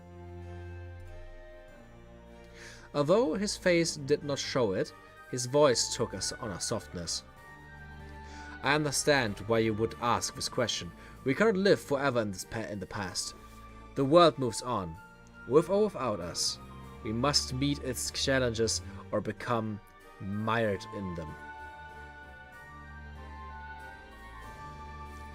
Okay, let's just leave and instantly talk to Richard. A severe man in a red coat spied me as I approached. His expression changed quickly from a scowl to a practiced neutral as he stood tall and squared his shoulders. The air around him smelled of perfume, but not a pleasant one. The acrid smell made me want to sneeze. Ah, if it's not the one I've heard so much about. I do not believe we have met. Richard Carnell, advisor to the Baron. So sorry to hear about your father. Quite an upstanding chap, you know. Though, one must carry on. So far from home, are you? A man like you took all this from me. Yet you haunt these halls as well as I do. What do you see? What do you know? What do you hear? Does he know? Yes, one must. Well, I should like to ask you, how long do you wish to remain in Mars? Surely you do not wish to remain when you have your work to return to? That's an ass question. Like, oh my god, you want to have me away that quickly? How he pries. I would never ask you your ambitions. What's his aim? Why does he want you to leave so?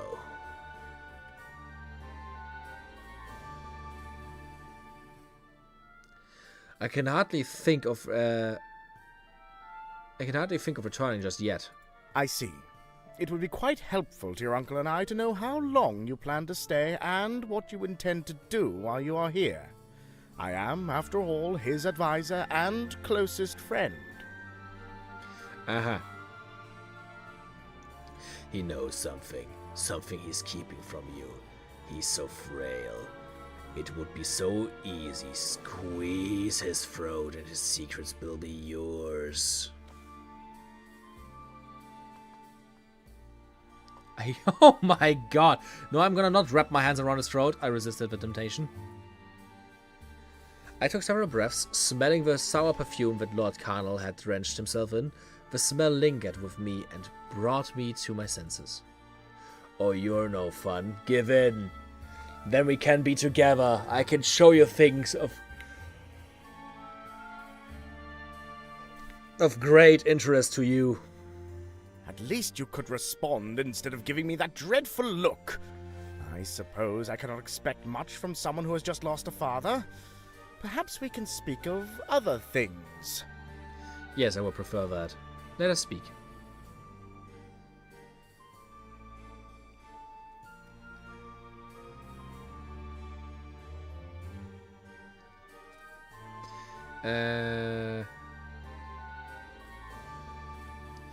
You do not seem to like me. Is there a reason? One should not be so direct in courtly manners. It is so undignified. You are a lord by birth, and in the Van Elstrick family, no less. But you have been away most of your life. Simply put, I do not know you. It is my job to be distrustful of people I do not know. I cannot advise Lord Van Elstrick if I am taken in so easily. Now, perhaps, you can show some manners and let the subject drop. I do believe your wife has been speaking to Master Pope. Carnell narrowed his eyes and scowled at me. What is it you're trying to do? I've watched my wife quite closely, and she, as always, has been talking to most nobody. Aside from you, that is. What plan have you two concocted? Spend 0 skill points to point out the flaw in his logic. Ah, but you are not watching her now, are you? How can you be sure that she has not stolen away with someone while you were conversing with a guest? And if my uncle were to call your attention, would you give only half of it to him? Now see here, No. You are quite right. Oh, it makes no difference. Agnes has a mind of her own.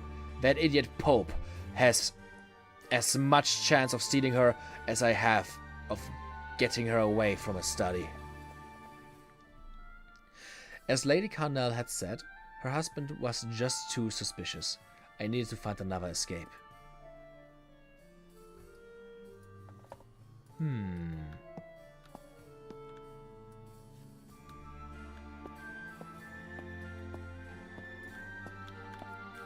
Alexander Pope. Before me stood the shortest man I had ever laid eyes upon, rising barely higher than my stomach. He appeared slender and frail, like I could knock him over with barely any effort. Oh shit. Okay. Ah, you must be the nephew. Would that we might meet under less disconsolate circumstances. Alexander Pope, I'm sure you know. I knew him, of course, from my studies, though I had never expected to meet the man. I thought it bold that my uncle had invited such a well-known satirist to court, given Pope's rather inflammatory takedown of other nobles he had known. There shall be no children at all. I shall never have. No, he is no child, an impostor. Cast him out before he brings ruin.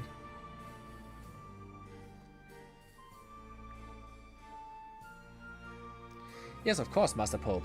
A delight to see you here, Rise from Blur van Elstrick, as you have surmised. You must be overcome with grief. It is with a heavy heart I must offer you my sorrows for your father. Though I did not know him, I have heard stories of how he upheld the sanctity of our relationship to God.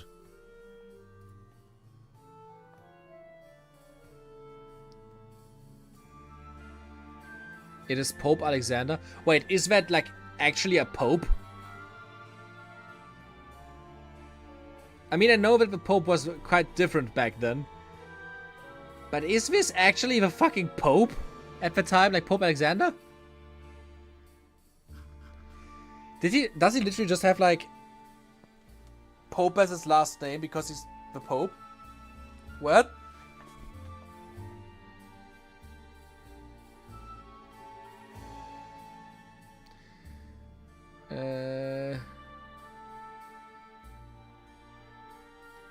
Yes, thank you. He did what he thought was right. That is all we can ask from each other. Do what is right. Be good. Consider reason. He strived to uphold God's plan, whatever it may be. I try my best to do so in my writing. Ah, Alexander Pope is an actual poet, okay. Never heard of him. Maybe that was all obvious already. Shall we talk? If you have the fortitude for it, I would gladly converse with you. I have arrived here in your country and would ask you to be my head and heart in some matters. Fret not, though, if you are too stricken with grief to indulge me. What shall we converse about? You mentioned a reason you are in Ralston. That I might be able to help you with it? I admit it is not simply for the beauty and wonder of your fine country that I find myself here. Nay, I have come to hear the stories of that war your people have bravely fought for the good of all creation. We hear only the tallest of tales, and there can be no assurance of truth. So I have arrived to determine the veracity for myself. He was 1.37 meters tall. Jesus, that is very tiny. In my academic studies, I did not come across much in your writing on the subject of war. Have you written much about it? It is true that I do not often write about the subject, and when I do, it is quite critical of the act. Though, as you have read my works, you can clearly see how the battle to restore our place amongst creation could interest me. With how he spoke, it was hard to tell if he had answered my question. He mentioned our place among creation, but had he written about that, something seemed strange. Was there some other purpose this man was hiding? Perhaps if I found his true purpose, I could use that to my advantage.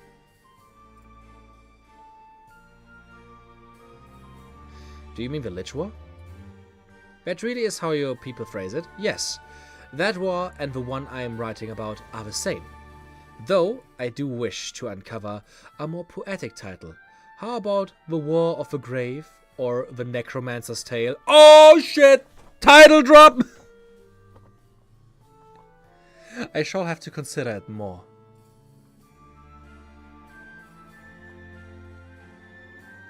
Perhaps I should tell you about my father's role in the war?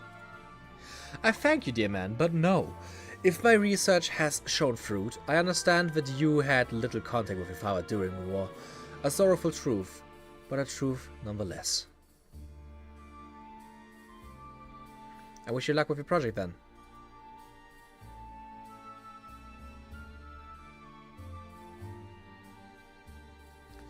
And let us discuss your writing.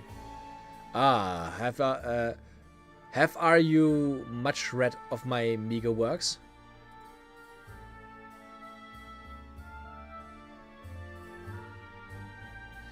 My colleagues and I have had much debate about the identity of your unfortunate lady.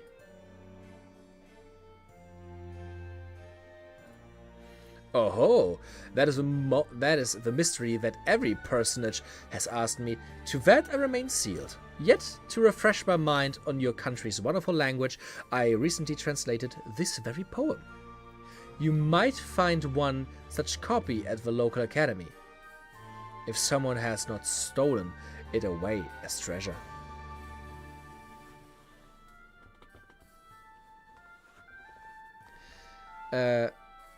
You have translated An Unfortunate Lady to Rosfinian? Perhaps you could give it a reading? I am afraid that I have neither the energy nor the interest at the moment. You should seek out the text if you wish to experience the poetry again. Despite his reluctance, I wondered if I could convince him to distract the court this way, so that I might slip away. I would need to give him a reason, surely, and I had to be subtle about it. What drew you to such a subject? I am merely an observer, writing beauty where I see it, amongst the crowd. Such a death is a very sorrowful, and yet every day it pervades those less fortunate than you or I. He put a hand thoughtfully on his chin and studied me with eyes that felt like they dug all the way into my soul.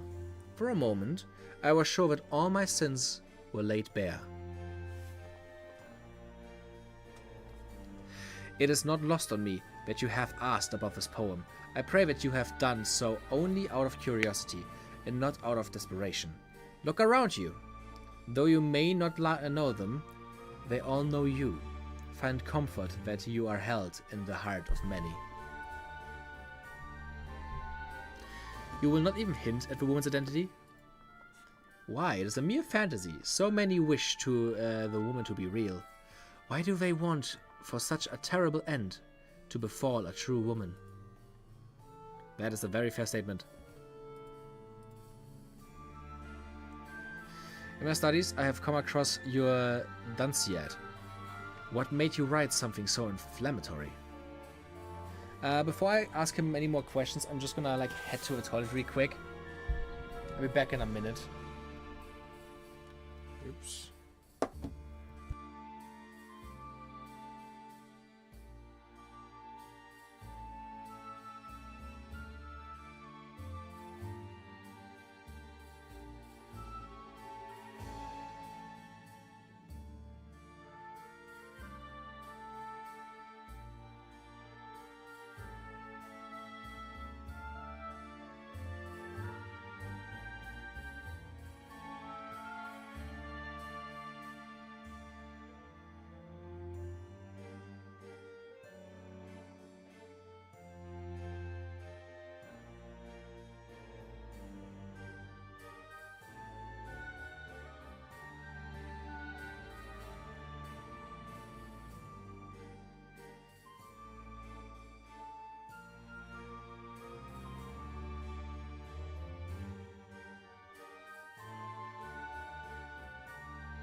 I am back, my children.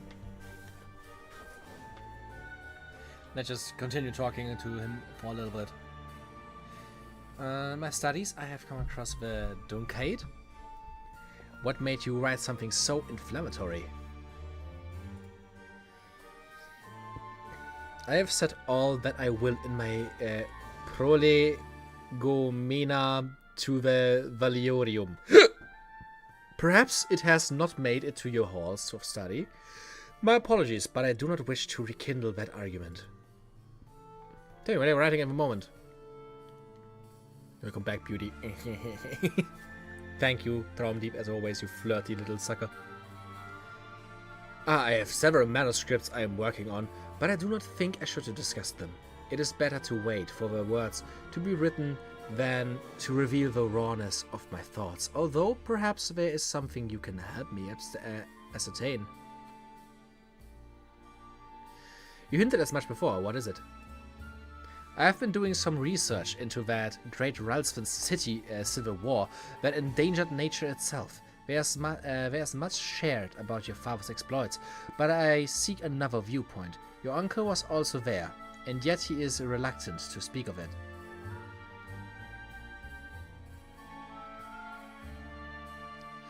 So, you wish to speak about my uncle? I can tell you what little I know.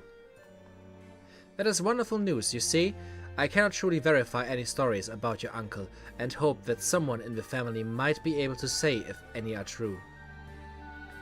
I am afraid that I did not keep contact with him, and any stories I might have heard as a child are much lost to memory. Perhaps a misunderstanding has occurred. I am curious about any stories at all that you may elucidate my understanding of a man, regardless of their temporality. Oh, don't mention it and take my reward from a face cam. Jesus. My boy. Smooth. I consider his intentions. Spending 0 skill points to understand his meaning. It was strange that he should ask me about my uncle, when I hadn't met the man only a few times in my life. I knew my uncle's hand in my father's death, of course, but I was not ready to share it so publicly. Though something told me that was the kind of information he might be looking for. I think I understand you, but there's nothing I can quite share. That is unfortunate, but if you should remember anything... Our conversation moved to other topics, but I wondered if he and I could walk together. Now that I had more information, perhaps there was something I could convince him to do, to help me leave the ball unnoticed.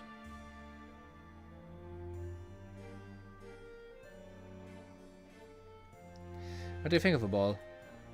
See how decadent the halls are draped, how lilting the voices of nobles take, such good sense, which only is the gift of heaven.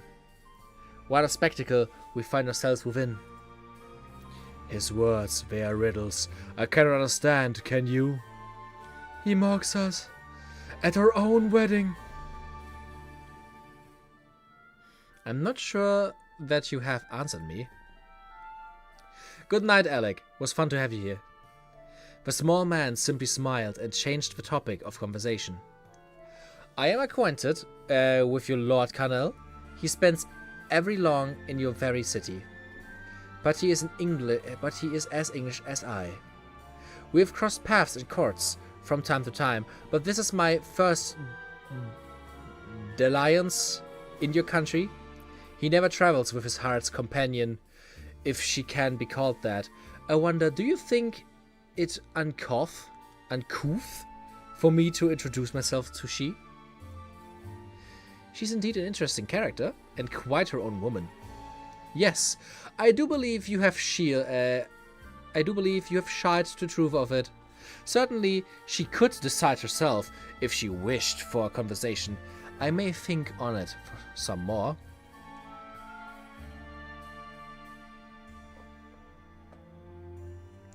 I do not see why there should be a problem unless you have impure intentions. You are making a jest. Look at her, and to me, and ask if such might be true. Nay, it is not It is not puerile thoughts, but scholarly ones that drives my desire. But I should consider reason, is it right? I shall stay my advance for now.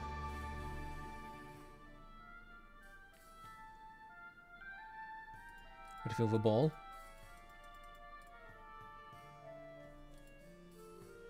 Not sure that you answered me. Maybe you could ask Lord Canal for permission. I must admit that he and I do not find one another's company in good spirits. I am sure if it were so clear that I wish to hold such a conversation, Richard would deny me for naught but his own pleasure. She, too, may resent seeking permission from him. So no, I think not. What's your opinion on my uncle? I find him a rather intense and generous fellow who had endured a great deal over the past few years. I think you will find that such queries are, in given company, not fair or even kind. I would, however, ask that perhaps you might shed some light about his exploits in the war. He's very modest, as I am sure you know. Perhaps another time. Of course.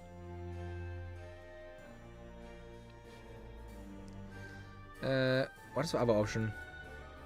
I fear you are mistaken about the relationship my uncle and I share. I dare say not. In my research estimation, while it may be true that you have not been much acquainted with him during your life, I think you have had some interest of late. What is he talking about, love? He knows something. We must silence him.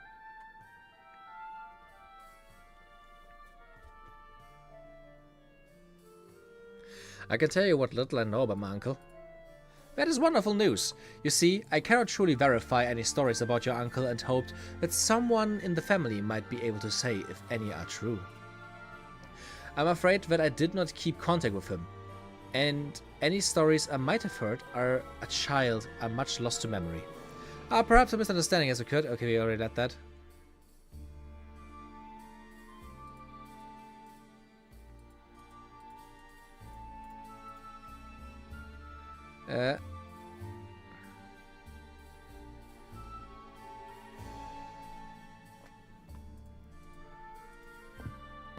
Let me just say for a second, because I want to see what happens with this I think you should leave line.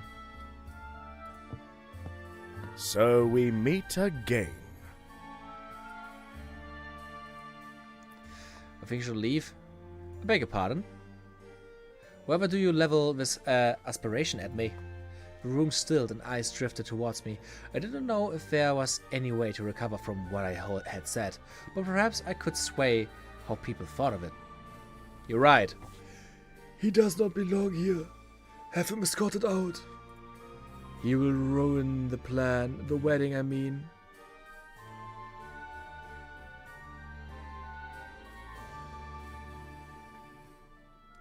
I have read your works, lambasting the nobles you call friends. Clearly you are here to do the same.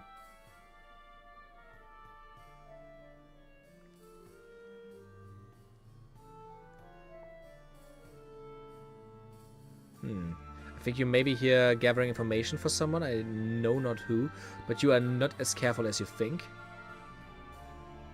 We do the academic one. Ah, you are a scholar, I see. While there is truth that I have made some remarks to my host previous, you can be well assured that I have no such intentions here. You have a fair heart in shielding your master from harm, Potentia. I admire the brashness, if not the assault. The officer of the ball murmured as they watched. Their eyes stuck, not to me this time, but to the man before me. My studies had somehow saved me from their attention.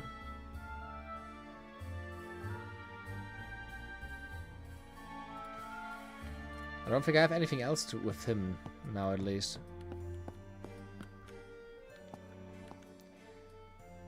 And let's speak to Stanislav.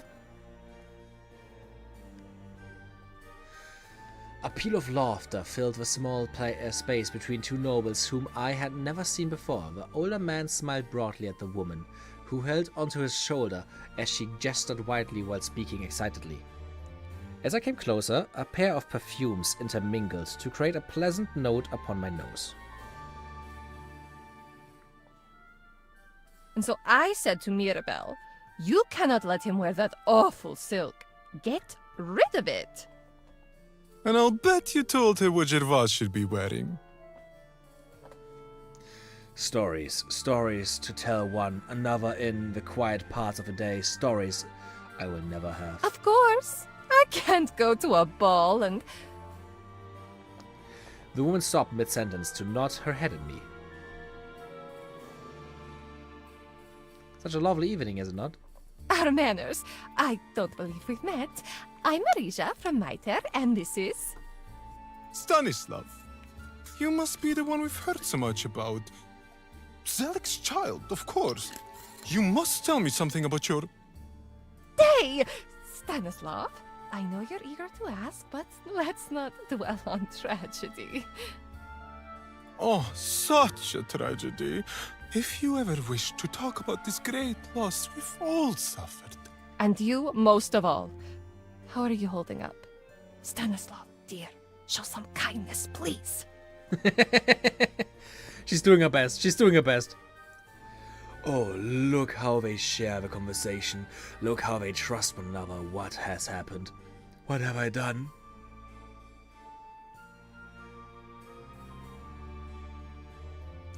I'm grieving, but thank you for your concern. Why don't we talk about something entirely different?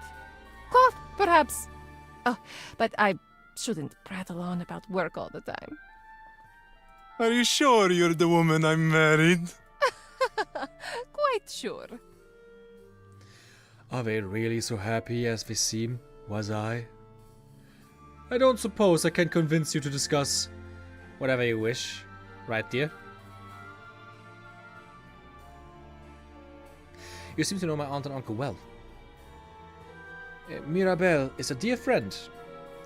I think you mean a valued client. If only her husband would put in for such nice orders. I doubt very much that would happen. You know, it really is very hard to know a baron. And yet, he and Colonel seem stuck together. Strange for some foreign diplomat, but it's as Stanislav says. Did you know my father? Your father?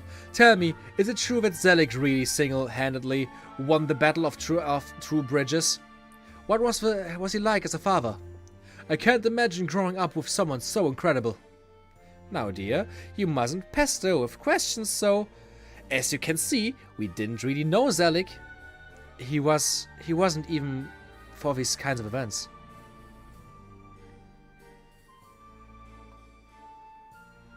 He sent me away, so I cannot say that he was much of a father.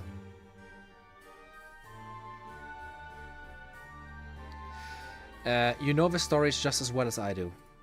Yes, but are they true? Was he really quite so grand? Why, I would have loved to have met him just one time. You did meet him one time. Remember that holiday you took with the old bag 2 years ago? I've asked you to not call Brana that. It's disrespectful to the dead. And Zelig wasn't there, was he? Darling, you two had a whole conversation about stag hunting. I managed to pull you away and we... Oh right, that was him? I had no idea. Okay, I guess that answers his question about Zelig being grand. He sent me away, so I cannot say that he was much of a father. I heard that that is rather common in the south amongst noble families. In Mystère, we tend to keep our children home to take up the family business. What business, Stanislav? Land ownership? You're lucky I came along. Damn, I hate that kind of interactions. You mean like these very stuck-up people? Someone has to keep the manor clean and the grounds kept up. Yes, you have people to do that for you. Fortunately, when we have our child, they can be an heir to my company and do some actual work. I could tell from their smiles and the way they touched each other as they talked that this was mere good-natured banter.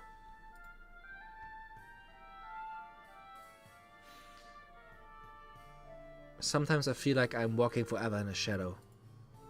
With such a famous father, how could you not? Of course, it doesn't help when people needle in with you. Oh god.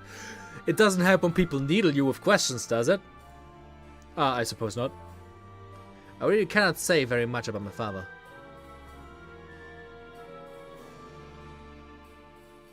People with a silver spoon up their backside, stuck up noble-esque small talk with people that I couldn't care less about. That is so true.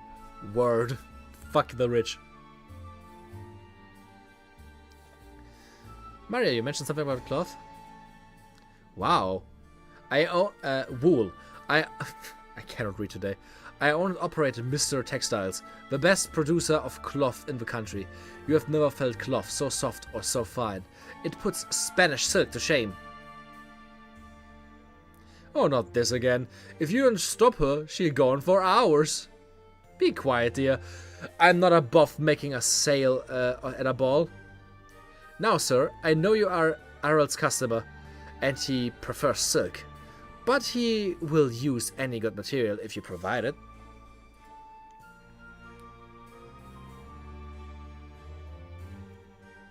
Why did you mention this from Arald's tailor? How did you know? Oh, Arald just cannot help doing the double back and whip stitch. He thinks it adds a nice detail, but really all it does is stress the silk after a few wears. I do think it adds a nice soft edge. Yes, it looks fine, but I can really wear out delicate fabric. Is it wool that good? Surely the silk can be better. Is it that good? People think that silk is the pinnacle of all cloth, but wool is so much more versatile and it's cheaper too, easier to dye, a variety of colors, plus it lasts far longer and alters well. Dear, please, the other guests are staring. Ah yes, I see. I'm afraid I do get a bit loud when I talk about my cloth. A bit, she says.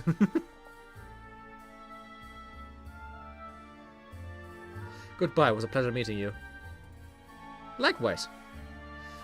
And if you ever want to talk about... Be quiet, dear.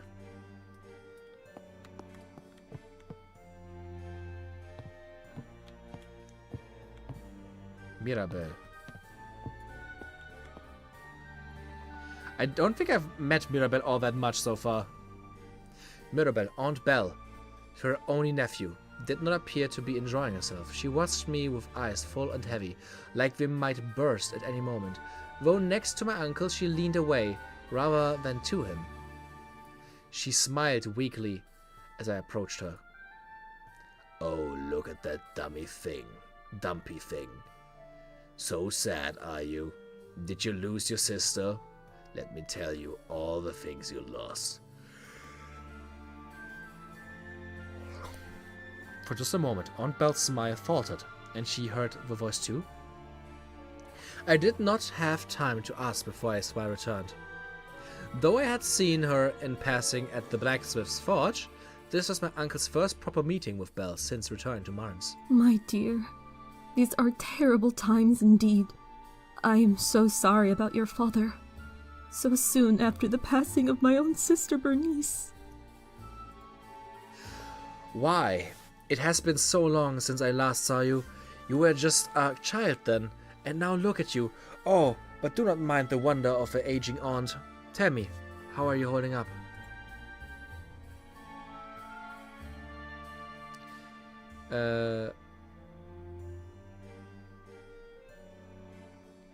It is such a hard thing to lose someone. It is such a terrible situation. I cannot imagine how you must truly feel deep down. I, at least, had a chance to say goodbye to my sister. It was a great relief to do so, though I still have questions. Nobody will mourn you when you are gone, just like nobody mourned me. They stole my home, razed it to the ground, and forgot me. Please, you'll remember me, won't you, Rise from Blur? My aunt looked as though she were going to say more about it, but evidently changed her mind. But this is not about that. Sadness can do so much to us that we do not understand. Just know, my dear, that you are never alone in this. Grief is meant to be shared. It is a burden we cannot live with alone.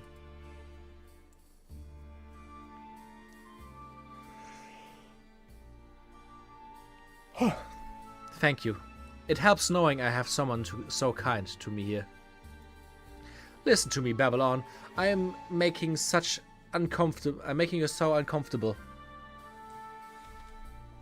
Well, more uncomfortable than such happenings as we find ourselves. I will do no good for me to fuss. You will share if you need to, when you are ready.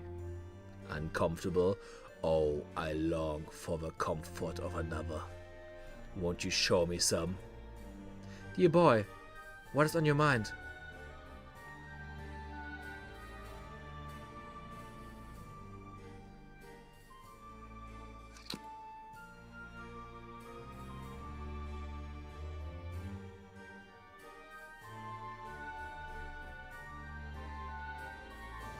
Aunt Belle, perhaps you would like to walk about with me is I think the best solution. Such a kind idea, dear. I really must move about on my feet. Will be sore in the morning. We talked as we walked around the room. All the while, I felt Gervais watching us suspiciously. It should be hard to get anything done without a distraction.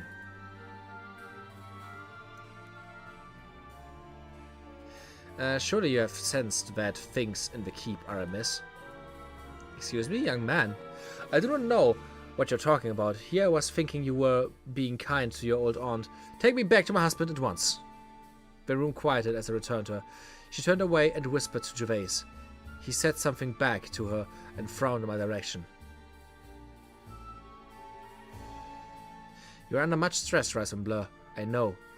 Let me collect myself. Then, if you're kind, we can speak again. Oh shit, I get suspicion for that.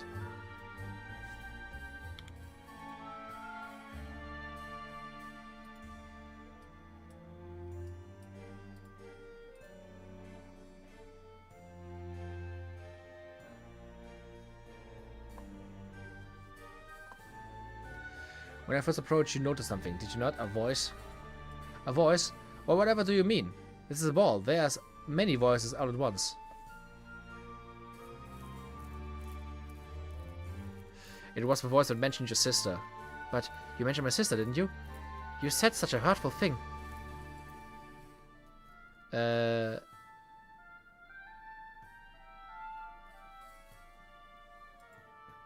I heard it too, clearly. It was some unkind guest who wishes to sow strife. Forgive me, Aunt Belle. Let me push you this from your mind. Huh.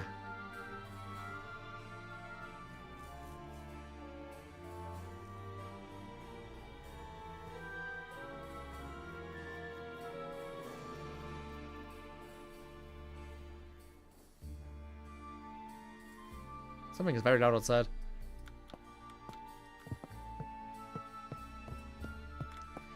What am I supposed to do now? I talk to everyone.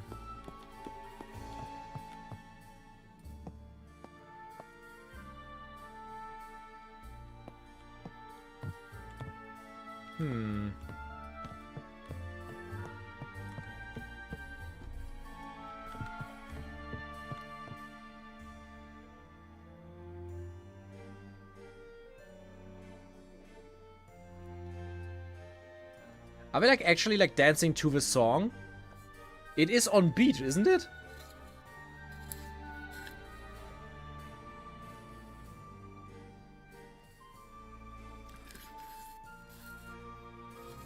Yeah, it is actually like animated towards the song. That is really cool. Although, where's the music actually coming from now I think about it? I probably cannot leave, can I?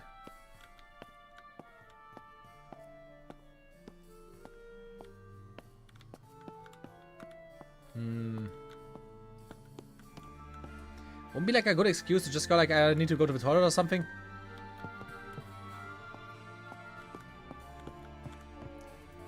So we meet again. Put it on the ball. I'm not sure what answered me.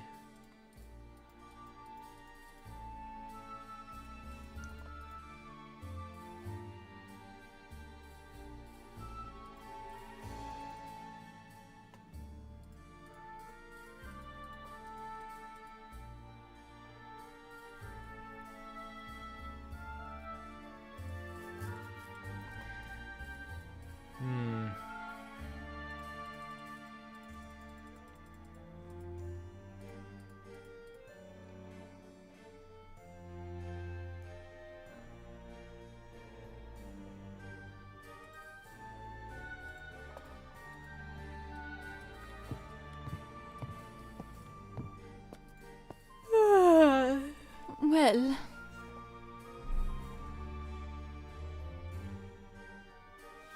are you still willing to have me step away? Only if you stop asking all the time.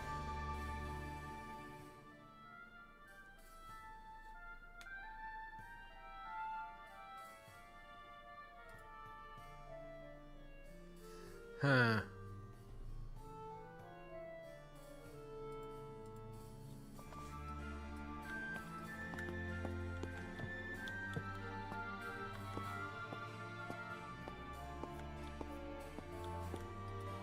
Let us speak.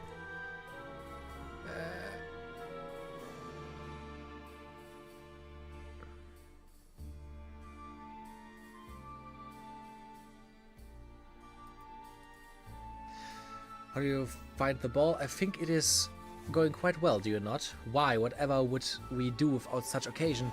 We meet such wonderful people and it distracts us from the day-to-day. He trailed off into a quiet reflection for a moment. I had forgotten that he had lost his own brother recently as well. He is more fragile than he looks. He could dispose of him easily. You would do that for me, wouldn't you? What were we talking about? Ah yes, the ball. Mars is an important port. We cannot go without a ball for too long, even if it attracts persons such as Pope. Do you know this Pope? Do I know him? I've spent some time in the English courts and I have crossed paths with this man, if you can't call him that. He pretends to be smarter than everyone in the room, but all he does is dress up his speeches with fancy words. I have not had the heart to tell him that no one understands him. Writers, you know, you can do nothing with them.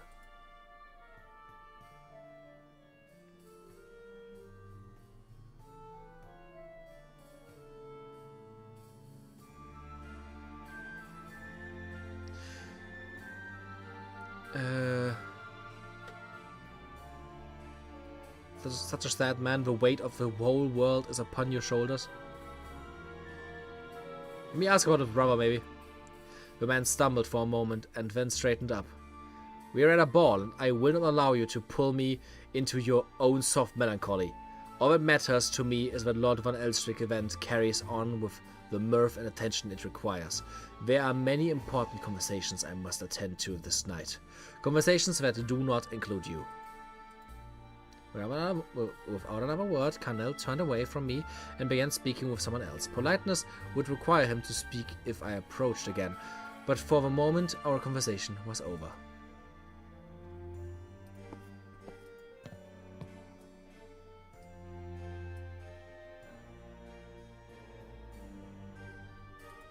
Let us speak.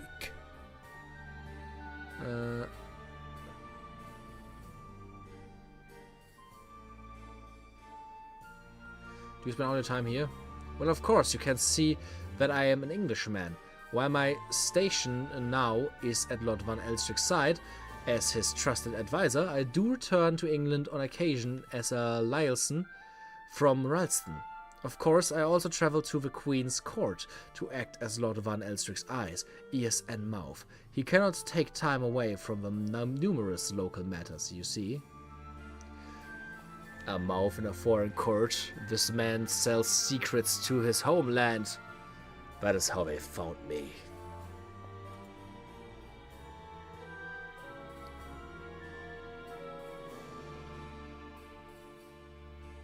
What local matters are those? It takes quite a lot of fortitude to run a city like Marnes. Your uncle must manage a port and all of the problems it invites. There are too many innumerable duties Lord Van Elstrick must attend to. His attentions are ever drawn to some new issue. I do think that I am instrumental to this work here, but his leadership is unparalleled.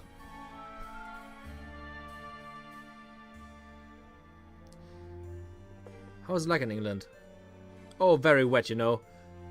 Not good for aching bones. The new George is fine, I suppose, and probably better than his father, but they both do not seem to really do much at all.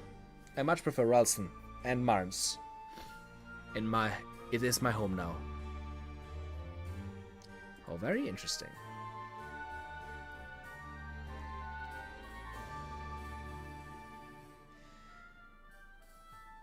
Did you know my father well? Ah, your father is well storied amongst these great halls, and his deeds have been felt all throughout the hearts of Ralston. I have known the man personally, of course. Meeting heroes is but one benefit of being the Baron's advisor. Zelig was, as they say, an individual of great renown. Empty words, empty promises. There is something here he is not telling us.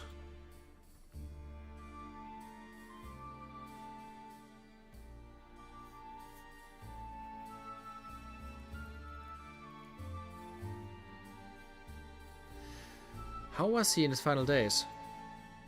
I must tell you that I have no idea. I have not seen your father outside of church services for several months. I am much too busy with my duties here, and your father rarely visited.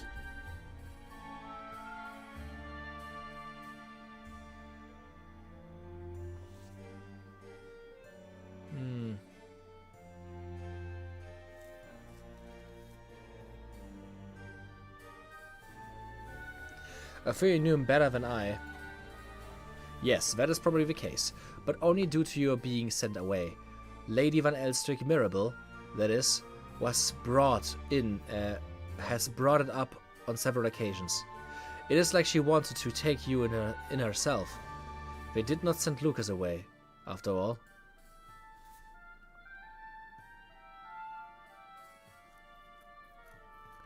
Why are you not telling me? He sputtered for a moment and then regained his composure. I assure you, I do not know what you are speaking about. Are you trying to cast aspirations? 0 skill points to point out his platitudes. You have kind words for my father, but they are empty. They are the words that you give for a hero, but not a person. You are hiding your true thoughts. You don't have to spare my feelings just because he's my father. Was your father? Yes. I am not telling you. Oh my god, that is evil. Because he is my father? Was your father. Yes, I am not telling you that I did not like the man. I hardly knew him. That is very strange, do you not think? He is Van Elstrick's brother. I should have known him. Yet Gervais seemed so concerned about the man in his final days. I cannot fathom why. The man blinked at me, blinked at his own words, but recovered quickly. Clearly he had not meant to divulge my uncle's interest in my father. He knew the truth of why, and I suspected Colonel did too. Was Colonel cheating my uncle? If so, he would not be any sort of ally to me.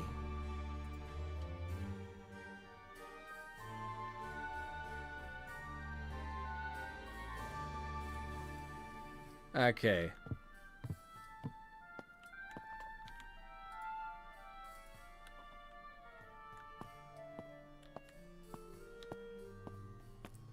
I have no idea what we can now continue with. Probably need to talk to the right people and give the right answers to ensure it's a kerfuffle is happening that allows you to just run away. But I think that is enough for today. 4 hours of Necromancer's Tale is quite good. We're gonna try and figure out what we have to do next time. I'm just gonna save one more time. Okay.